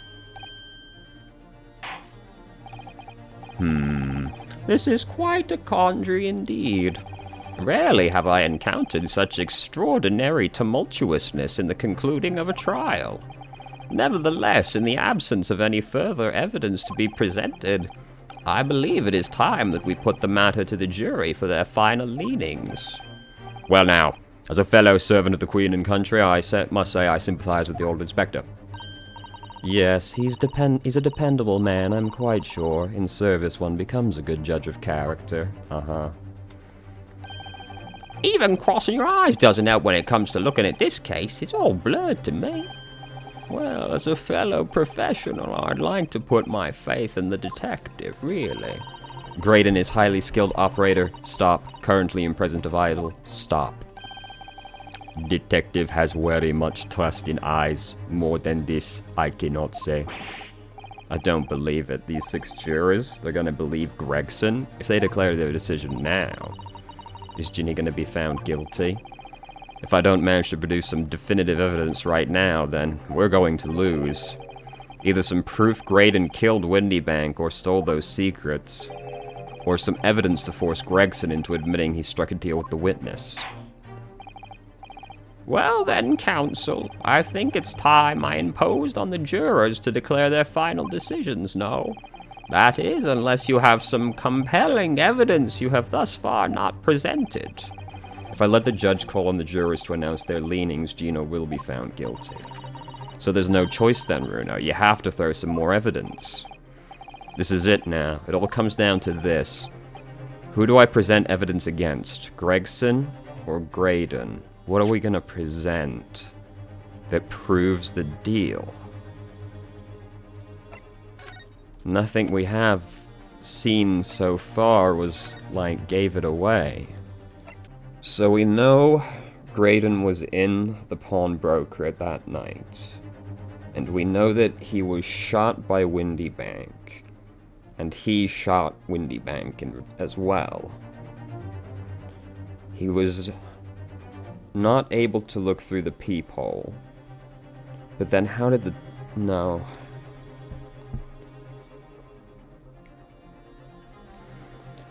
Alright, so we know what happened was McGill did when he was about to be arrested. Sent the box and the coat to the pawnbrokery so that they could be redeemed later. They ended up the box got forfeited and Gina came in to try and collect the disc. That's when it all started. Graydon had to get the disc back, so he broke in that night with the Skulkins. He shot Windybank and got shot in return. He was able to recover the disc from the music box and then returned it. The Skulkins claim not to have known anything about the box or its secrets. After that, we arrived on the scene.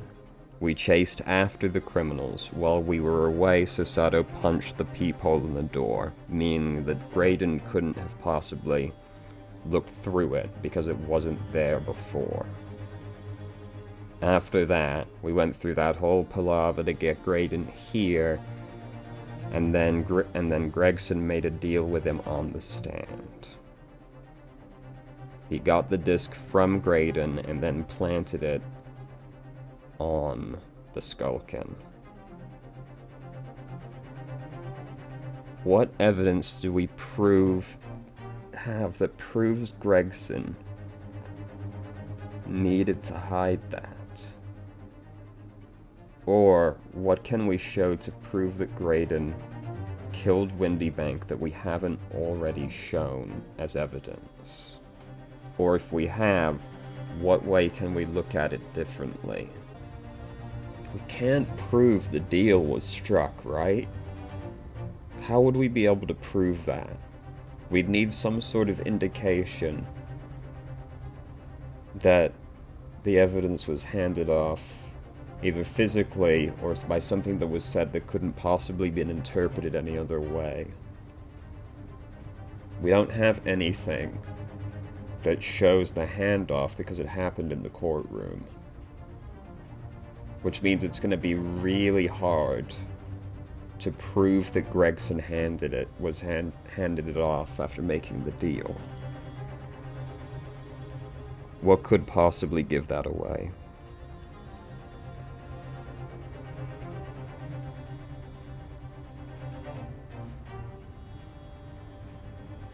There'd need to be some physical evidence of Gregson on the disc. But then, wouldn't we also need to prove that Graydon had handled the disc as well? Because we'd need to prove the chain. That it went from Graydon to Gregson to Skulkin. Well, no. If we could prove it went from Graydon to Gregson, that would be good enough. Because then there'd be no other option than Gregson did hide it, so the first would prove the second. But what evidence can we have? The second disc doesn't have any blood on it. We can't even look at the second disc as evidence right now. We only have the first disc.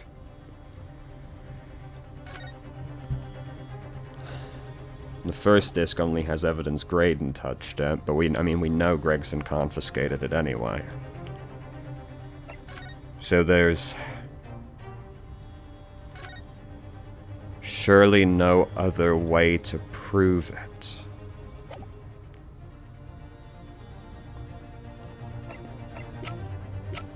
So it has to be that we're focused on Graydon, right? Because it seems impossible to prove the trade-off happened in the trial. So it has to be that we need to prove Graydon killed Windy Bank, but how do we do that beyond what we've already shown? We've proved the blood on the wall was Graydon. Well, as best we can anyway. We've proved he couldn't have seen through the peephole. So he had already condemned himself as lying there. But what can we show to prove he killed Windy Bank? It doesn't look like we don't have the gun. There wasn't any evidence on Windy Bank about the killer. We didn't find anything from Graydon at the scene other than his blood. All we've proven definitively is that Graydon was there and that the box was handled.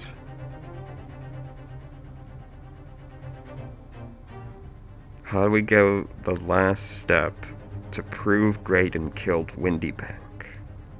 We don't have anything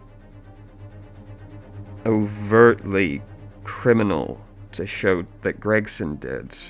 At least not physically.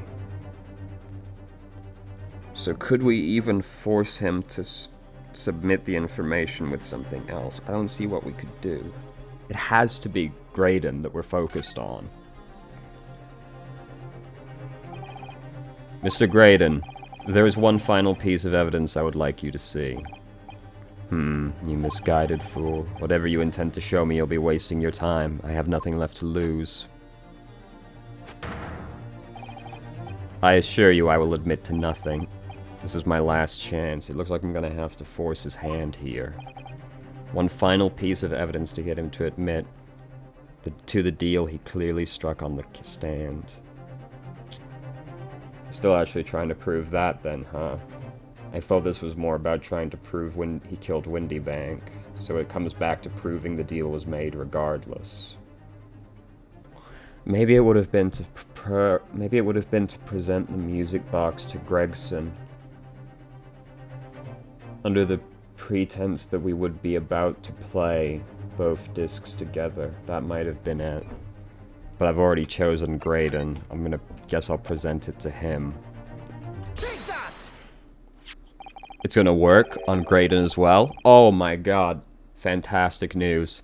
Is that Mr. McGilded's peculiar music box? Yes, with a disc already in place, ready to play. I think perhaps now would be a good time to listen to the sound produced by the music box again. Only this time, with the second disc we've just discovered set in place as well. Goodness, this disc? No, wait, I can't let you do that. Why not? Okay. It took me some getting there, but I got there in the end. Because, well, because it's got nothing to do with this case, that's why. Not true, Inspector. Eh? The defense has already proposed that the sounds heard by the court from his message box were part of a Morse Code message. We know that Morse Code comprises of 2 distinct tones. The defense believes that the second disc contains the second tone needed to complete the message, and now we have a chance to confirm that theory. For crying out loud, Sunshine, we're talking about state secrets here. If you go letting the whole courtroom hear confidential information like that, it's treason. Then do you admit to the charge? That in order to protect those state secrets, you engaged in unlawful dealings with the witness? You're mad. If you let that secret information out into the public domain, you'll be making an enemy of the entire British government, you idiot. Let's not forget, Inspector, that you, a Scotland Yard officer, leaked confidential case details to a witness, that you continue to lie to the court, and all because by fair means or foul, you're determined to do your duty. Well, by fair means or foul, I'm prepared to do mine. Don't you dare.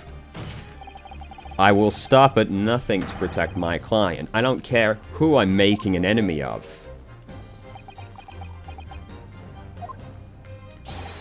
My lord, if you please, this court must hear the sounds made by that music box. Come on, Von Zykes, for Pete's sake, stop him! Objection! Inspector, you should know my methods by now. I'm a prosecutor. I'm no Scotland Yard puppet. In this courtroom, my duty is to the law, so let me propose a toast to uncovering the truth by fair means or foul. No! Fantastic news. Very well. The defense's stance here and that of the prosecution has been made very clear. Therefore, in accordance with the defense's request, the court will now listen as this music box is set in operation. This time with the second disc in place and both discs playing simultaneously.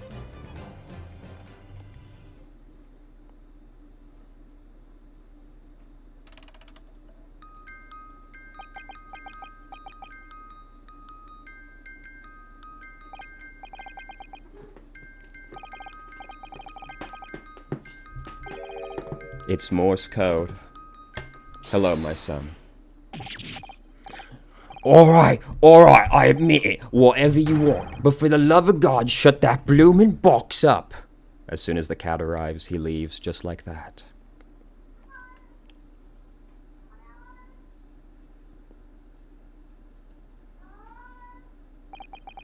Let me ask you again then, Inspector Gregson.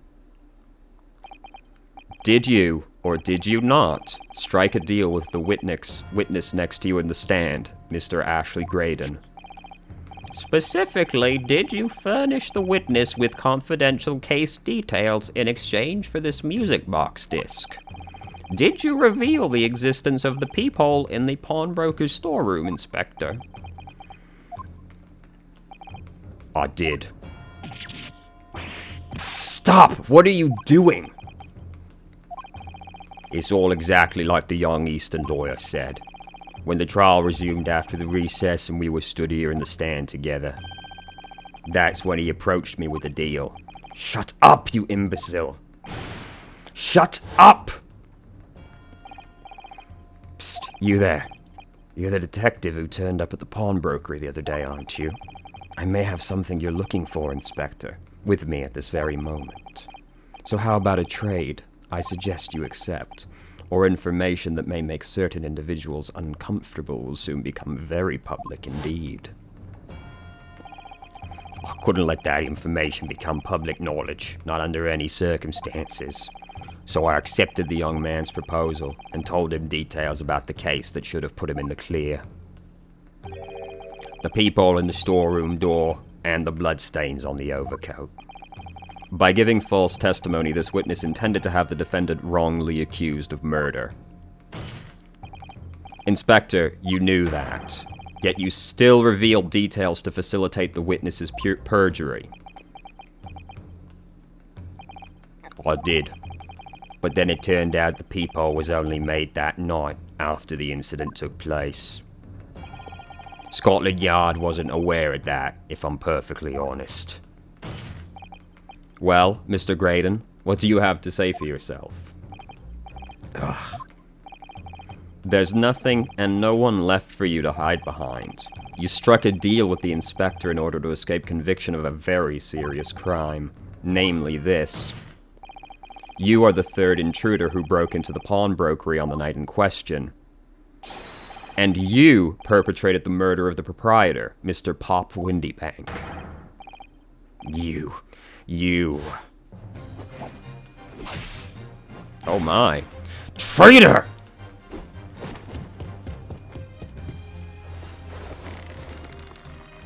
Jesus Christ. Is anyone gonna do anything? My man is physically assaulting him. Bailiff! Bailiff! Restrain that man! At once!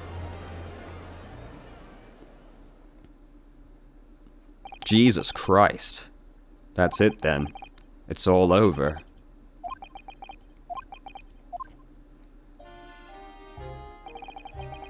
I despised my life growing up. Those slums are vile places.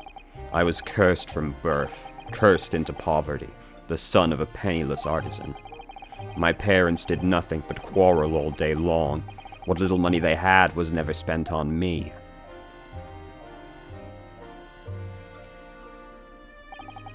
So I set about studying to better myself, to one day escape from that hellhole. And you eventually became a communications officer. I admire your dedication. But then you decided to try to sell government secrets. Why?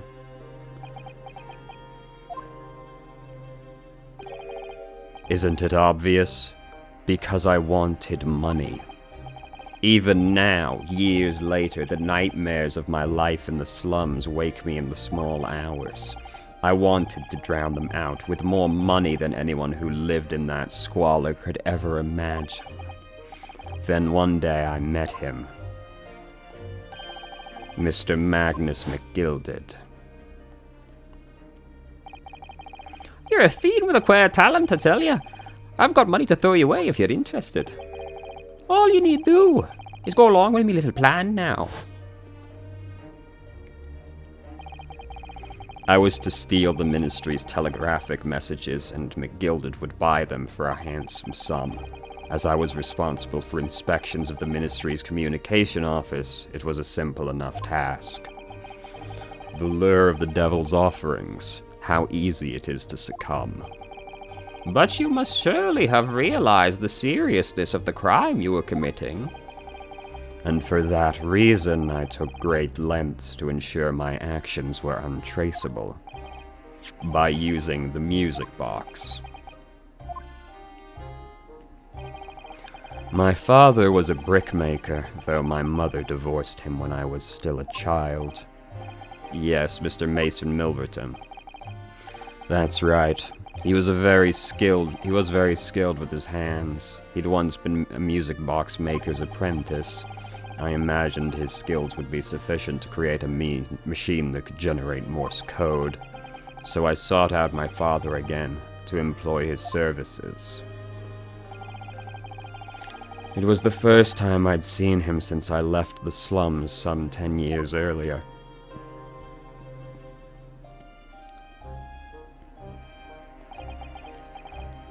Look at you, Ashley. What a fine gent you've become, eh? He was a different man to the one in my memory, a thin, frail old man. But poverty had never broken him, never corrupted him like it had me. I was sure that he wouldn't help me if I told him the real reason. So I made up a story. I've got some work for you, Father. I need some music box discs made. Music box discs, eh? A musician friend of mine has written some music he wants to sell to the public. I've brought the score with me. There are 2, actually. I'd be delighted, son. It's been 20 years since I had any work like this, though. Fetch my tools, would you? They're in the loft. That's how I had him make the 2 discs. Thereby splitting the information in 2, you were taking considerable precautions indeed. It was to protect myself as much as anything. It meant that I could deal with McGilded in 2 separate transactions. The first involved the first of the 2 discs and the music box for playing them. I exchanged them with McGilded for 10 guineas. Then, on receipt of the second disc, he would pay 1,000 guineas. So, what happened on the omnibus 2 months ago was the second part of a deal, the exchange of the second disc. Yes, I'd sold the man information that way a number of times already, but it seems he became reluctant to part with his money.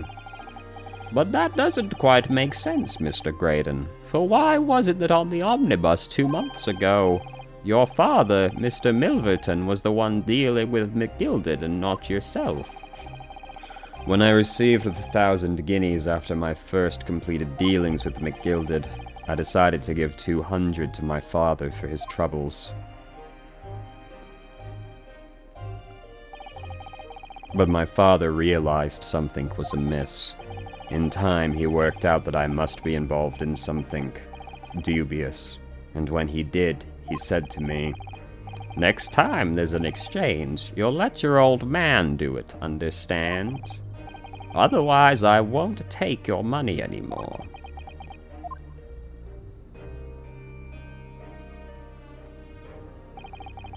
That was my father's way of dealing with it, I suppose.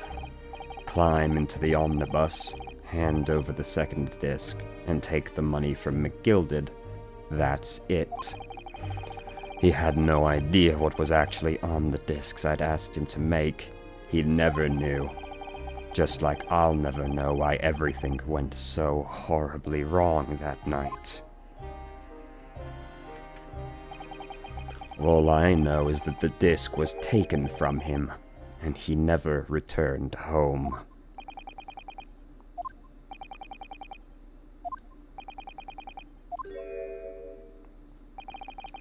It was only then that I found out what sort of monster McGilded really was. So after 10 years of not once uttering it, I swore on my father's name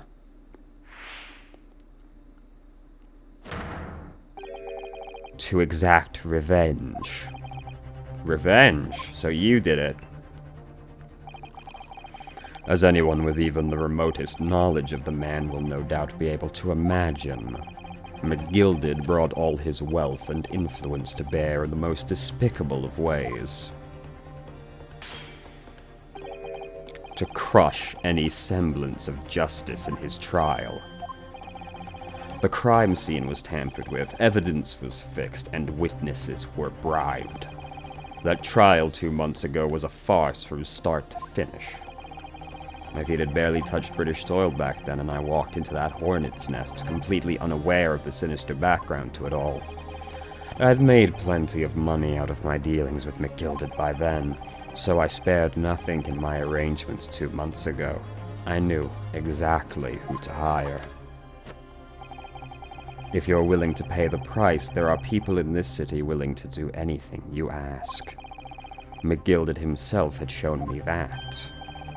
Are you saying that I think you have the picture now? After he twisted everything to his favor in this courtroom to ensure that he walked free, I took matters into my own hands and delivered the justice that monster deserved. That tragic accident following the trial here 2 months ago was planned and executed by yours truly. McGilded's death that day was caused by this man. Everything is ready, sir, if you'd like to follow me into the courtroom. What's this, officer? 'Tis sooner than I was led to believe. I hope it's not inconvenient, sir. There were some changes to the schedule. Well, I must be making tracks now. 'Tis time for the inspection. They're going to examine the omnibus again, so I'm told. I asked if I could be present for it myself.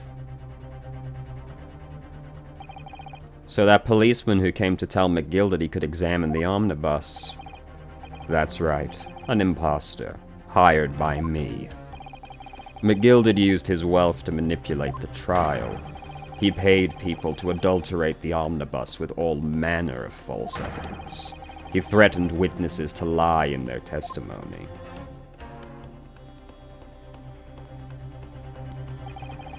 So I gave the man a taste of his own medicine. Once the omnibus was doused in paraffin, one of my sham policemen ushered McGilded inside and set him on a one-way journey to hell.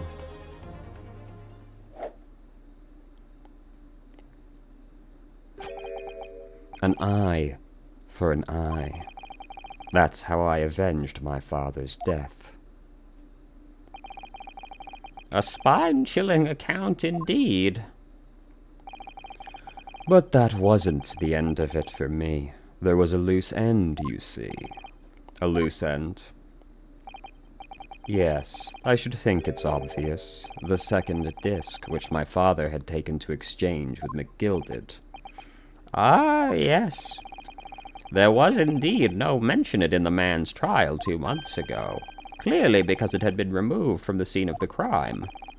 When I realized it was missing, I remembered something. Something from the first time I dealt with McGilded.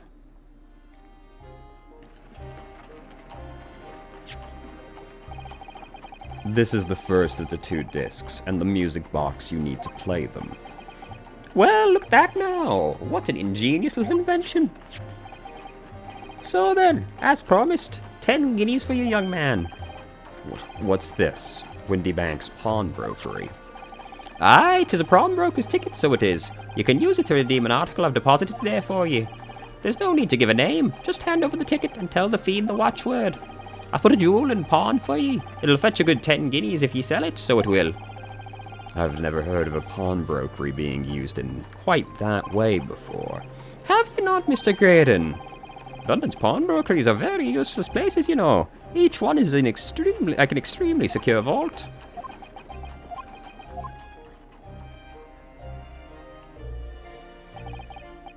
So I knew that if he'd taken steps to hide the disc, it would be in that pawnbrokery somewhere. And that on the night he killed my father, he must have entrusted the ticket to someone. Yes, to Gina. I remember now that when we first met at Windy Banks that afternoon, you had a description of Miss Lestrade written down. How did you know who you were looking for? From the trial, that pickpocket's testimony was clearly peculiar. Anyone could see that. I realized immediately that she was another of McGilded's pawns, that he must have threatened her somehow. I was fairly convinced it would be her who had the ticket, so I started to make some inquiries. I had a strong suspicion the girl would come out of the woodwork on the redemption deadline, and he was absolutely right. And yes, sure enough, she did. All I needed to do was wait until the girl went to Windy Banks to redeem the articles. But unfortunately, she redeemed only McGilded's overcoat and the one disc that was in its pocket. The all-important music box with the second disc inside was missing, because it had already been forfeited 2 days earlier. But I was unaware of that fact. Had I not been, I could have avoided my nighttime excursion. Meanwhile, as our investigation into the stolen government secrets was progressing, we'd picked up on the fact McGilded was involved. Inspector, you recovered fast. My orders were to recover the stolen information as quickly as possible, so we started gathering the fella's possessions and examining whatever we could lay our hands on. We had a full-scale investigation going on at the yard, but we had to keep it as quiet as we could. Then, when the inspector here took the disc from me in the pawnbrokery that day, I became nervous. I was sure the music box and the second disc were still there in the shop, so I knew it was a race against time. I had to find those articles before the police did. So that's what prompted you to break in that night. With the help of your friends, the Skulkins. What happened that night in the pawnbrokery, I can only describe as a nightmare. While Nash and Ringo were searching the counter, I'd located the music box I sold to McGilded on the shelf of forfeited articles, and the second disc was inside. Yes, I slipped it into my pocket with a deep sigh of relief, but then something clearly unexpected happened. What are you doing in my shop?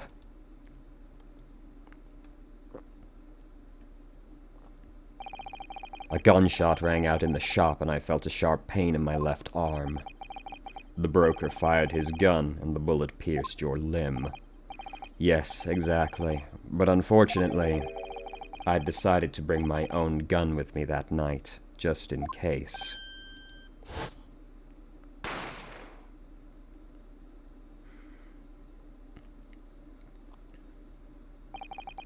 Before I knew what was happening, I'd fired back. The man had already turned to flee. I hadn't intended to fire in his direction, much less kill him. But unfortunately for both of us, the bullet hit home. It struck him in the middle of his back as he fled through the storeroom door for refuge. A sorry, sorry tale. It all took place in the blink of an eye. I don't imagine Nash or Ringo even realized what had happened at first. I was terrified, so I fled. And that's the whole story. That's everything that happened on Windy Banks on that wretched night.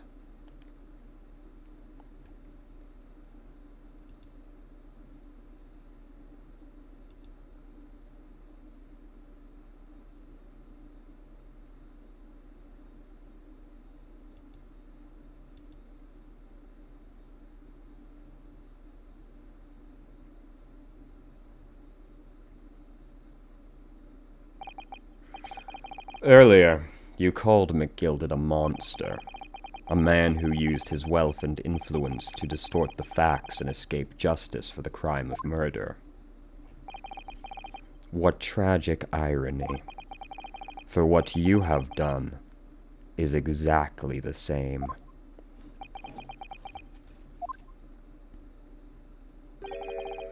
You've become the very monster you saw and despised so deeply in McGilded. Yes, I think I have.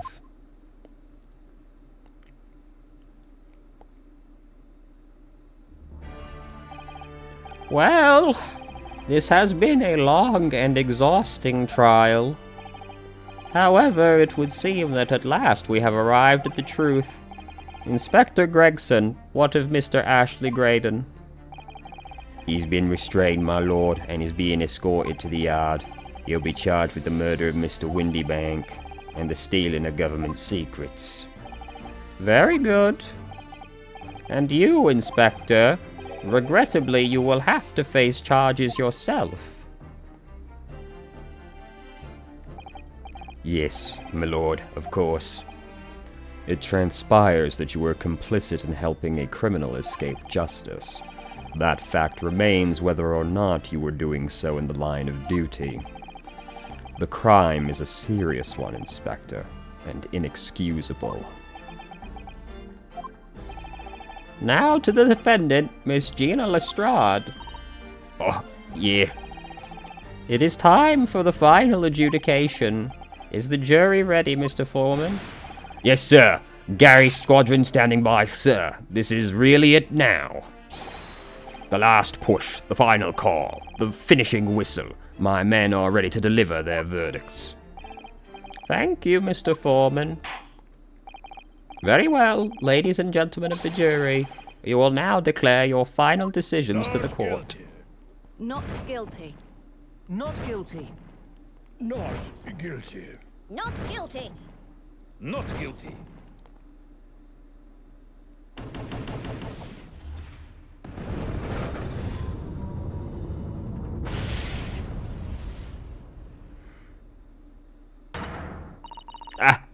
That's the stuff. I'm off the hook.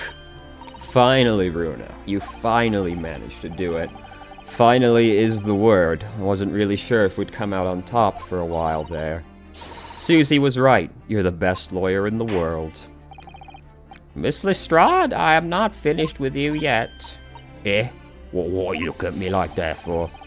Before you start enjoying your freedom, there are other crimes to consider, Eh? 2 months ago in my courtroom, no less, you gave false testimony, did you not? And in relation to the trial today, not only did you unlawfully enter Windy Bank's pawnbrokery, you also attempted to abscond with McGilden's property. Yeah. I never done nothing of the sort. Of course not. It's not like you were gleefully wearing McGilden's coat in your cell. And just when I was getting excited about throwing a party.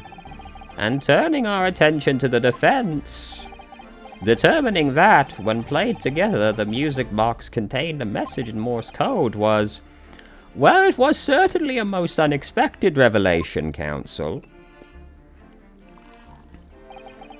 Quite so, my lord. The prosecution was caught entirely off guard. In fact, I think we should applaud my learned friend's courage here today. I propose a toast to demanding that government secrets be disseminated before the entire courtroom. Very sorry about that. It was only the way I could get Inspector Gregson to admit what he'd done, so... If I may say something on that point, isn't that... It's, about the sounds produced by the music box before. I do wonder if that was really Morse code at all. What? What are you saying? I did think about this, because Graydon said that he gave his father a music sheet to make into a disc. Surely his father would have realized if it was just Morse code and been suspicious. Oh, well, it's just that I'm really rather fanatical when it comes to Morse code, you see. So much of the whole world seems to be covered in dots and dashes to me, in fact. Goodness, madam, an unhealthy level of obsession one feels. But I must say that in my opinion, the sounds produced by those two discs were nothing more than that, a meaningless series of two different tones. What? Can that really be? It wasn't Morse code? My lord, the defense would like to listen to the music box again. Are you off your nut? How many times do I have to tell you? This courtroom is not an appropriate forum to discuss the nature of the government communications. We know McGill conspired to trade national secrets with our enemies, secrets acquired from Mr. Graydon. Now that the man has admitted to his crimes, we have no need to pursue the matter further. It's really gonna bother me. Miss Lestrade! Yeah, my lord. That which you have seen today here in this courtroom has been extremely disturbing. Falsified evidence, intimidation, perjury, a grim catalogue of depravity. An appalling experience to befall any child. Come on, it ain't nothing I don't see most days back in the slums. I beg your pardon? If you're weak, you pay for it. That's just how life goes. Gina. But look, I reckon I've worked something out today. The world ain't fair, but if you want it to change, you've got to start at home. You've got to change how you are yourself. Well, that's a very laudable lesson, I would say. I eagerly look forward to the born-again Miss Lestrade never gracing my courtroom with her presence again. Now, with regard to the murder of Mr. Pop Windybank, proprietor of a pawnbrokery business on Baker Street, I hereby declare the defendant, Miss Gina Lestrade.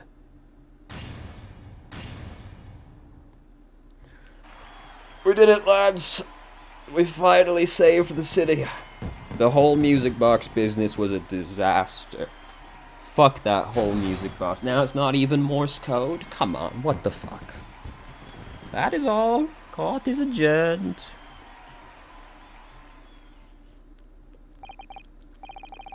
What a disaster.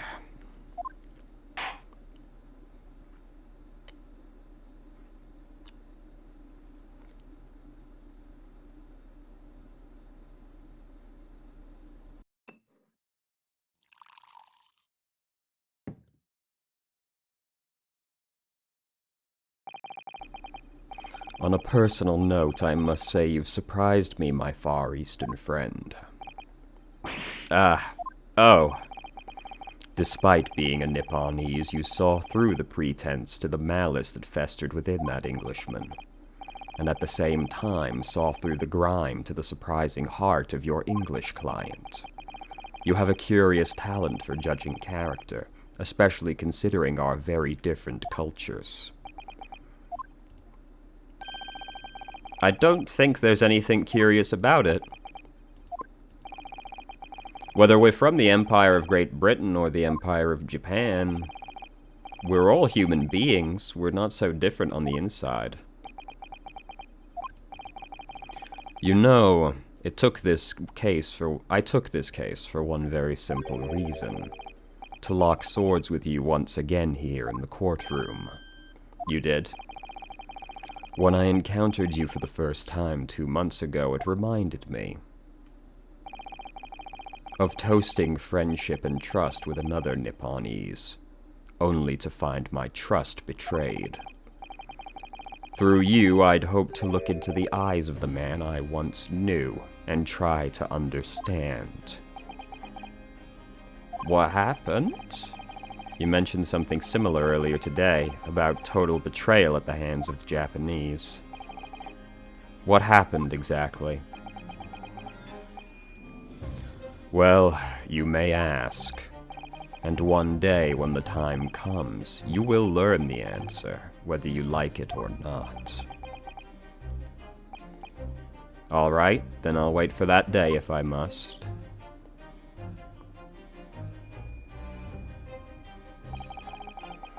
Coming to be known as the Reaper of the Bailey and my retirement from service 5 years ago, it gives me cause to wonder if our meeting has some deeper purpose. So, farewell, my learned Nipponese fellow, until we meet again. You're not going to swish your cape? Disappointing.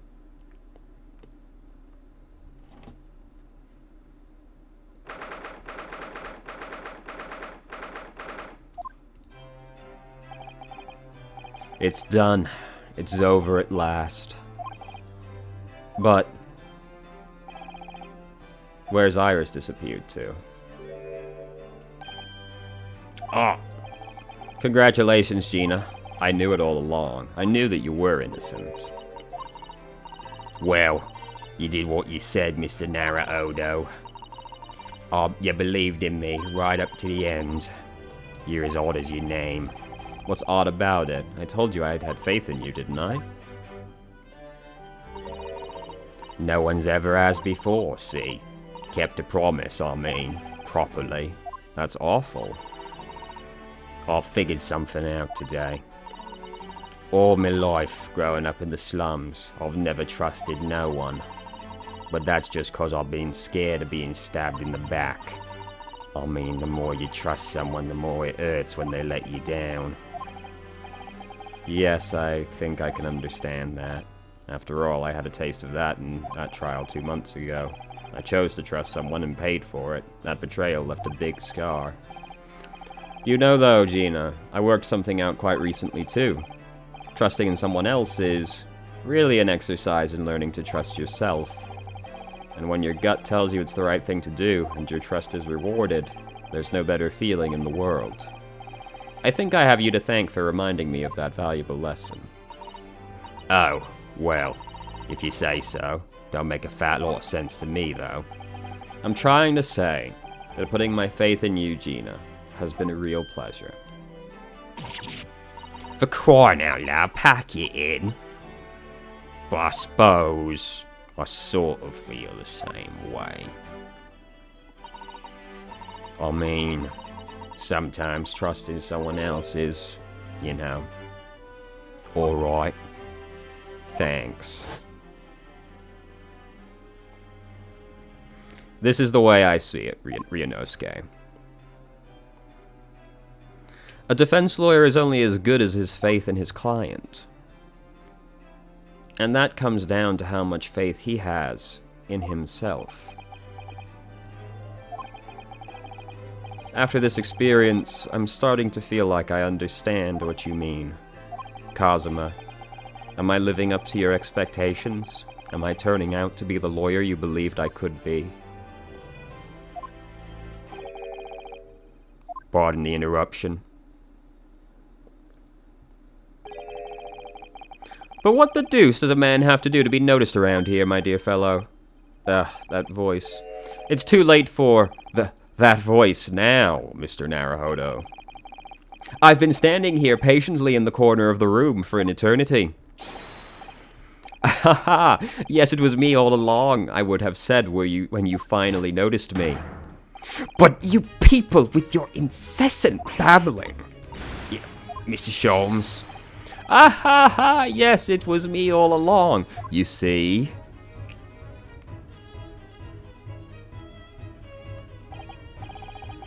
I'd assumed you'd been taken back to the hospital, to be honest. Indeed I was, but I managed to escape again.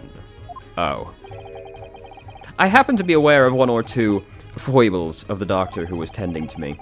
I merely made my knowledge of them known to the man, and he happily issued me with a leave of absence. How very above board. But enough of my adventures. That was a fine victory, Mr. Naruhodo. Your tireless efforts justly rewarded, I feel. Congratulations are in order. As a close friend, I tip my hat at you. Oh, thank you. Some great detective you are. Great at being cold as ice, maybe. Have I irked you in some way, Miss Lestrade? Why, you've been having a snooze in your soft bed. Some of us have been fighting for our lives. Ah, well, that bullet did cause me to lose a substantial amount of blood, it's true. So I have indeed been feeling somewhat cold, though not perhaps as cold as ice. But, well, have a feel. Could you take your hands off my neck, please, Sholmes? And, in some way, I suppose, congratulations are in order for you too, Miss Lestrade. What's that supposed to mean? Why so half-hearted? Well, naturally, it isn't my intention to alarm you, but an acquittal in a trial with that particular prosecutor is perhaps a little precarious. Well done, Sholmes. Oh, the Reaper, you mean? 'Cause anyone who's found not guilty in a trial he was working on winds up dead, is that it? The very point I was trying to make. Exemplified by the fate of Mr. McGilded, in fact. Ah, but of course, I pay no attention to such irrational drivel myself. Yeah, well, it don't bother me. Oh, really? Course not. The way I see it, the Reaper's a bit like him upstairs. Him upstairs? You mean, like God? Yeah, him upstairs knows what's what, right? He knows what people are like on the inside. He won't have it at the wrong end of the stick. There are some coves like that bog trotter what are rotten to the core. At the end of the day, him upstairs makes sure they get what they deserve. I suppose that's one way of looking at it.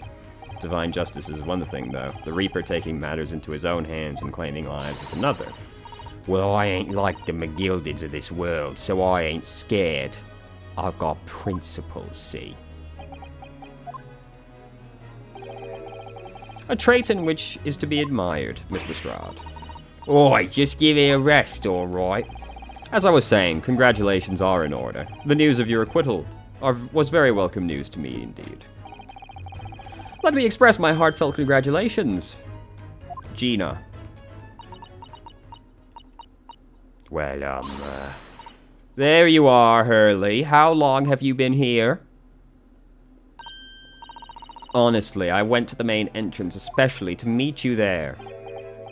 Iris, my dear, I do apologize. But wait until I tell you what happened. This pair made utter fools of themselves. What happened? As you know, I have a penchant for disguise. I was hiding in this room dressed as a bailiff, but these dolts didn't notice my presence at all.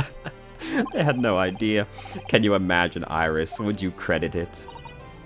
I'm not sure, really. I beg your pardon. I'm sorry, Hurley, but you just don't have the weighty presence you seem to think you have. In fact, you really ought to be careful about that. It's going to land you in trouble one day. I'll be careful. Ouch.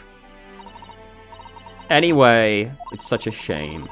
I was so hoping to throw a party for Ginny tonight.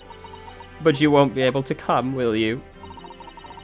Don't look like I'm gonna be going nowhere for a while. You heard the judge's patter. I got stuff to make amends for, apparently. All them offences. What was it again? Breaking entry, taking the blog trotters, what was in the lug, blah blah. Yes, I think you'll find that basically being a pickpocket is the main offense. But diving ain't an offense, it's a job, innit? I don't think so. Still, it's got me thinking all this. Maybe I should start looking for another line of work. I mean, you didn't start off as a lawyer, did you, Odo? Well, no. I wasn't ever a pickpocket either. Well, anyway, I reckon I could make a change. I'm gonna do something for all them lot like me from the slum. Something that makes a difference for them. That's a wonderful idea, Ginny, and I'm sure you can do it. What is it?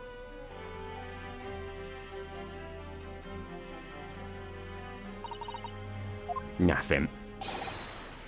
Miss Gina Lestrade, the prison carriage has arrived, ma'am. Come with me to the rear gate at once. Right. Well, looks like I'm off then. Yes. Goodbye, Gina, and good luck. Oda. Yes.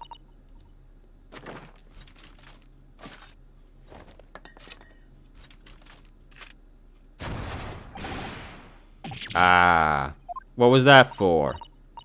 I don't know, I mean, I don't know what to say, so.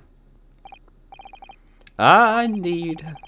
Perhaps the situation calls for a phrase hitherto missing from your vocabulary, Miss Lestrade. On occasions such as this, I would recommend a simple thank you. Oh. Oh, yes. It's good advice, Ginny. Right. I see. Well.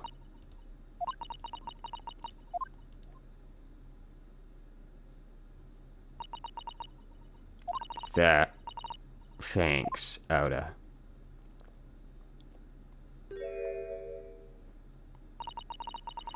Thank you for everything, what you've done. For believing in me. Not at all. In fact, that should be my line. Thank you, Gina.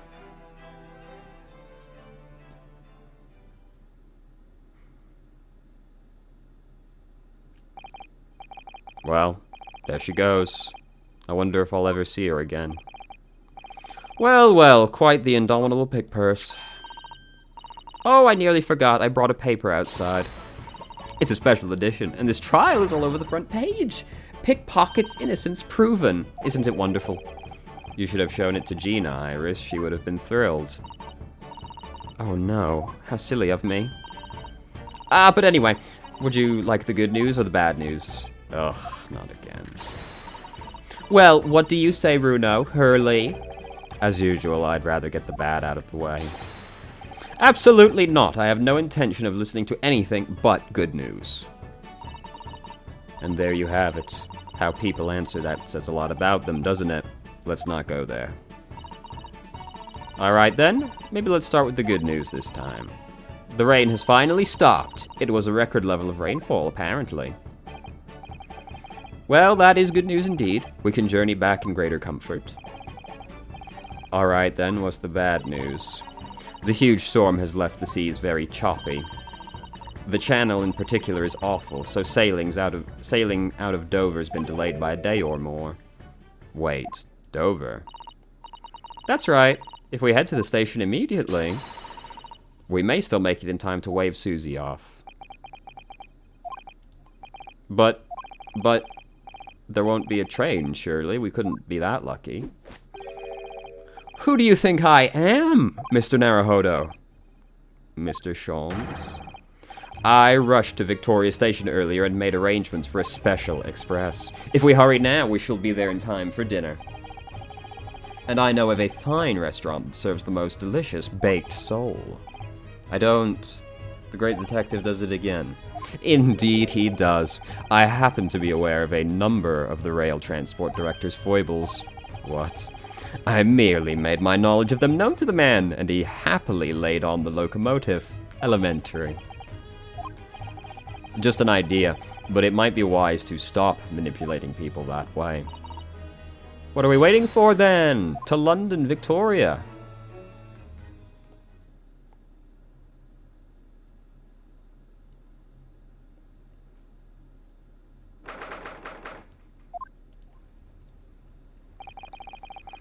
That took somewhat longer than I had anticipated.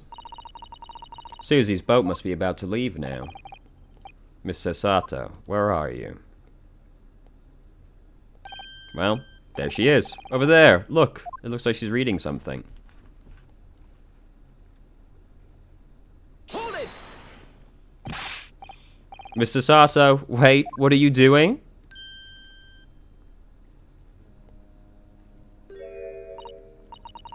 Mr. Naruhodo? What are you doing here? We came as soon as we could after the trial. I mean, we heard that sailings were being delayed due to the bad weather. Oh, I see. Then tell me, how did Gina's trial go? It went well. She was acquitted.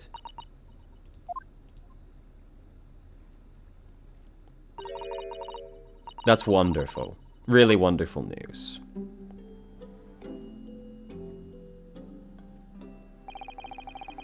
The book you were about to throw into the sea.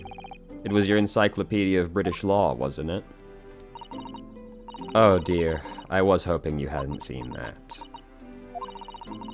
I'm not worthy of practicing law in any way now, so I was saying my final farewell. You were saying goodbye to law? You, Susato-san? Would I be correct in assuming... It's because of the peephole, Miss Susato. I deliberately altered the scene of a crime, and then I tried to hide the fact. What I did is utterly unforgivable. That reminds me... How did you even come to have this, Susie? That's a good question. On the evening of the incident, Mr. Sholmes had invited Gina to dinner, if you remember. Oh yes, we had a wonderful time. Well... Gina gave us a little introductory lesson, didn't she? To the art of pickpocketing, I mean. Oh, that was so much fun. I stole Runo's armband. But why did you steal that? Why did you steal the cat flap-o-matic? Yes, please don't do that again. This band's very important to me. Well, if it's so important, you should pay more attention to it. You didn't notice for ages. On a whim, I thought it would be fun to see if I could take the cat flap-o-matic, so I put it up my sleeve. Really? And then I rather forgot about it, until I found myself in Mr. Windybank's shop with it later that night. I see. And then...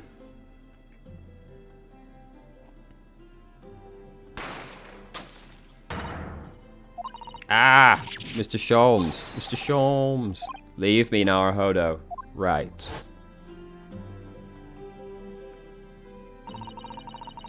After Mr. Naruhodo left the shop, I started to think.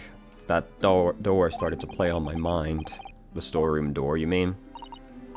Yes, if Gina was anywhere in the shop, I realized it could only be behind that door. And at that moment, the little device I had up my sleeve sprang to mind. So you didn't even do it to alter the scene, you just did it to check on Gina. I was under the impression you had done it to alter the scene of the crime, to like set it up as a possible gotcha later. So you used the cat flap-o-matic to make the peephole in the door. As captured in a photographic print of the shop. By one of Hurley's red-handed recorders. Indeed, it was the first importance, that point. Precisely when the peephole was made, that information would prove to be Naruhodo's greatest weapon. Though, naturally, without proof, it would have been amounted to nothing. But when I looked through the peephole in the door, the sight that met my eyes made my blood run cold. Thoughts started to run through my mind. I remembered that trial 2 months earlier, the trial of Magnus. I thought about how he had manipulated the evidence and arranged false testimony to secure his freedom. It made the British justice system feel very dark and sinister to me. And then, a terrible thought occurred to me. What if some wicked criminal was planning to do the same thing now? Because from the appearance of the crime scene, it looked exactly as though Gina had shot Windybank. Even though I was sure she never would have done such a thing, you were worried that the true culprit would try to frame her for the crime. That's right.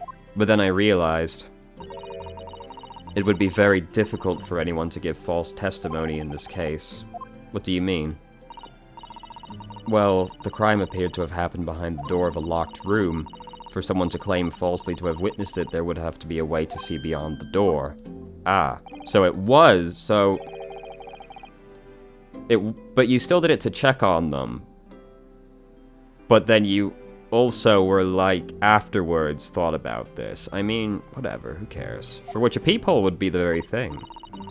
Only the peephole I made wasn't actually there until after the crime had been committed, of course. And the criminal would know that, so it wouldn't make any difference. But the possibility of a rather ingenious trap was there, was it not? A trap. Is that why she did it? That's what I had thought to begin with, but evidently not. Is that why you kept it a secret, Susie? You never mentioned that you made the peephole to anyone, not even the police. I know, and I knew at the time what I was doing was wrong, a criminal offense even. That's why I decided to confide in Mr. Sholmes. If Mr. Naruhodo was completely backed into a corner with no other possible means of escape, the truth about the peephole could save him. That was my plan. So a little bit of column A, a little bit of column B. But then, why didn't you just tell me everything before the trial? My dear fellow, you're not thinking straight. If she had done that, it would have rendered you complicit in the whole escapade. Ah. You could have been disbarred if you had been seen to have knowingly tampered with a crime scene. So Mr. Sato decided to shoulder the burden of responsibility alone. For your sake, and Miss Lestrade's. Mr. Sato. The truth is, when it happened, I did it because I'd lost a little of my faith in the law. Oh. I was worried that the right person wouldn't be convicted of the crime. But the moment I allowed myself to think that is the moment I lost my right to call myself a judicial assistant. What you did isn't comparable to what he did. Graydon is the one who lied in the witness stand, using that peephole as a way to implicate Gina. And besides, if the peephole inconsistency hadn't existed, I'm not all that sure she would have been acquitted in the end. Miss Sato, what you did saved Gina's life.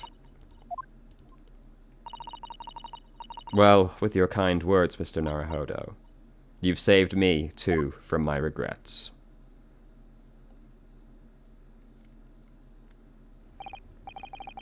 Well, we must all be thankful that Miss Lestrade's freedom has been assured. Yes, exactly. Although some of the loose ends in that trial will continue to play on my mind.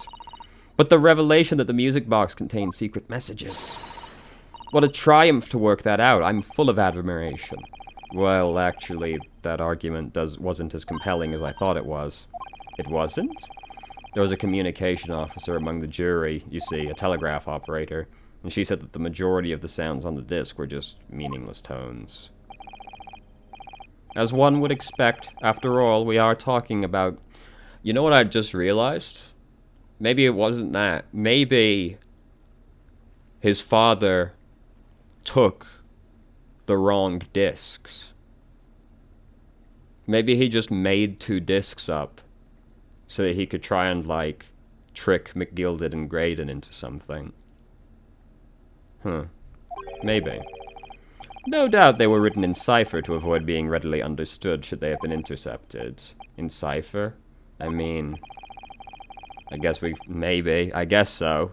It seems to be going an extra step. Well, no, he did still say he was giving him a music sheet, though, didn't he? Who knows? We'll probably find out when it turns out that one of the fucking, like, the Chief Justice or the prosecutor and dirty crime boys. So then we could never hope to understand the message anyway. Nonsense, my dear fellow. It's quite a zero-pipe problem. I assure you.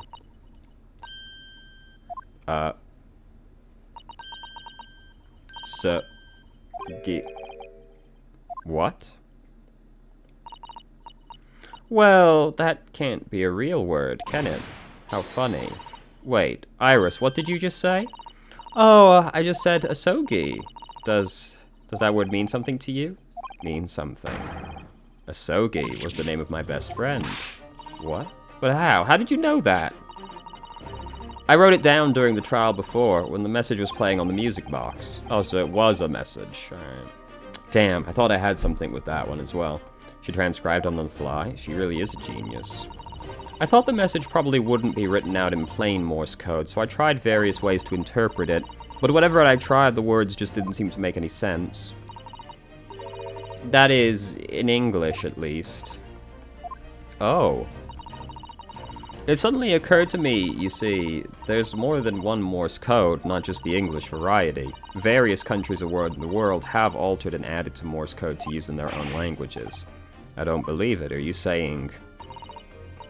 That's right. I've only actually seen a chart of Japanese Morse code once before, but I think it's based on the Irei-o pangram, isn't it? No, I-ro-a, it would be. You mean... Right? Hold on. Yeah, I-ro-ha. And you mean to say that in Japanese Morse code the message says asogi? Yes, I think so. Sorry, but I don't remember all of the Japanese Morse code. Iris, would you let me see that? Do you know Morse code? Yes, I spent some time studying it. Because I'm quite sure Morse code will become ever more important for international communications. Then might I recommend, my dear madam, that you focus your efforts on the English version. Be that as it may, Iris, show me the message. Of course.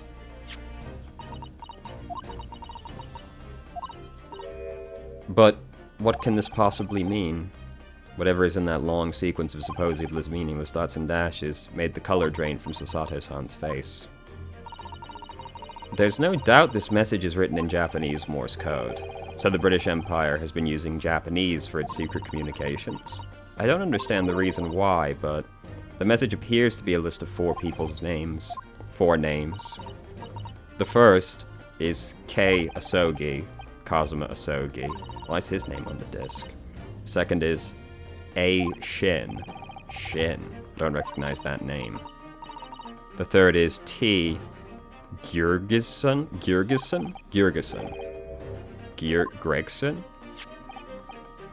Ah, it would seem Tobias Gregson is the 3rd man on the list. It is. Okay, I guess. Was his name doing in the secret government communications as well? And the last name... Strongheart. Van Zykes. It's just so strange, so unexpected. What is it, Susie? Don't keep us in suspense. Is J. Wilson. Oh. What? Wilson? Well, that's me shown, I guess. John H. Wilson? You mean Daddy? It says only J. Wilson, so I'm afraid I can't be sure. Then, after the 4 names, it reads, if I translate from Japanese, that is all 4, and that's the end of the message, or rather the end of what you noted down, Iris. I just can't believe it. Who would have ever thought that those discs contained Japanese Morse code, not to mention a strange list of some disturbingly familiar names? It would appear this particular message is a communication of some kind between Great Britain and the Empire of Japan. So, Daddy could be in Japan then, where Susie and Runo come from. He definitely was, actually. You're right. No, it's not very likely, really, is it? I mean, there are thousands of people with the surname Wilson, and there must be lots of J's among them. John itself is a common name. Professor John H. Wilson, visiting professor of medicine at the Imperial Yumei University. But we can't tell Iris about that now. We just can't. This is so strange. Somehow in solving the case of Windybank's murder, I feel like I rolled back a boulder at the mouth of a very dark cave. I do wonder if perhaps it's a dark cave that we shouldn't go wandering inside.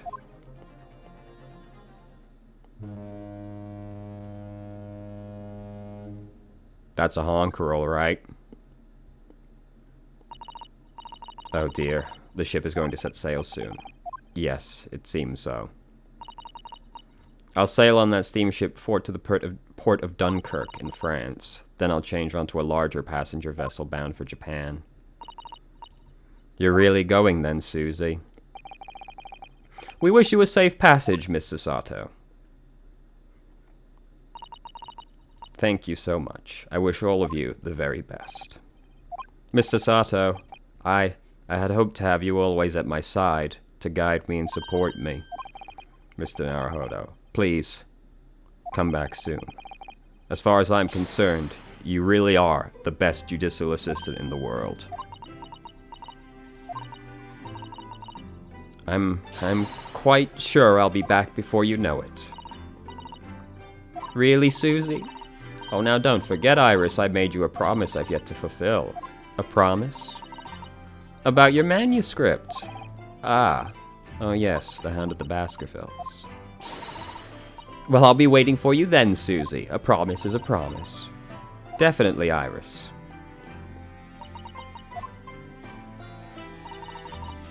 Mr. Naruhodo? Yes. Do you remember the first time we met? Yes, of course. On the SS Burya, when I was dragged out from that wardrobe, still half asleep.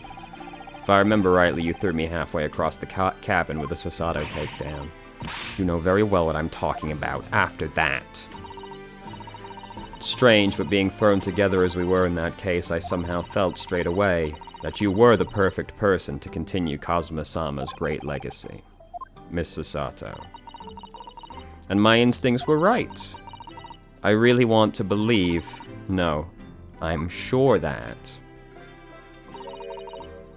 I'll be back soon. Farewell until then.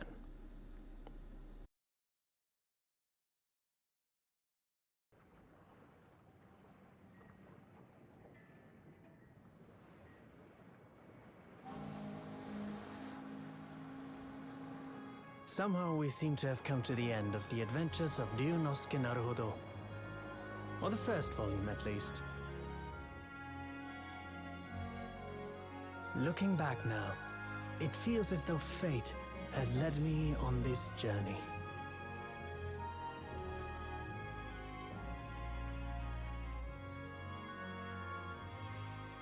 Fate led me to becoming a lawyer, to traveling halfway around the world, to meeting the great detective. I'm sure there'll be trials and tribulations ahead. Of course there will. But whatever happens, I know I'll be able to turn my fortunes around.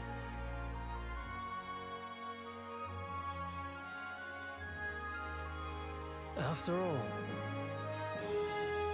I have the greatest friends in the world on my side.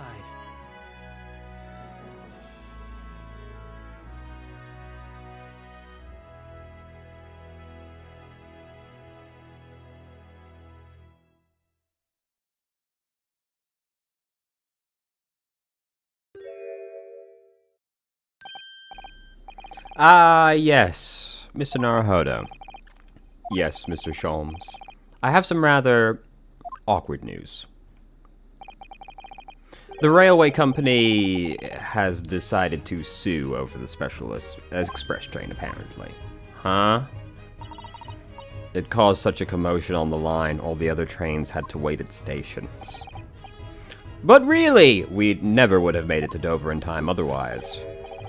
Anyway, I explained everything and how it was all your fault. Huh? Huh? Thanks, Sholmes. I believe a formal complaint should be delivered to your office tomorrow. But not to worry, my dear fellow. According to Mr. Sato, your love defending yourself in court. It's alright, I'm perfectly happy to testify. He really didn't look like the sort of man who'd do something so outrageous. See? Mr. Sholmes. Yes. A word, if you don't mind. Why, certainly! Any word you like. Bellow it out, my dear fellow. Oh, yes, I love Runo's words, and I know just the one he'll use here. Then, I really must say... Objection.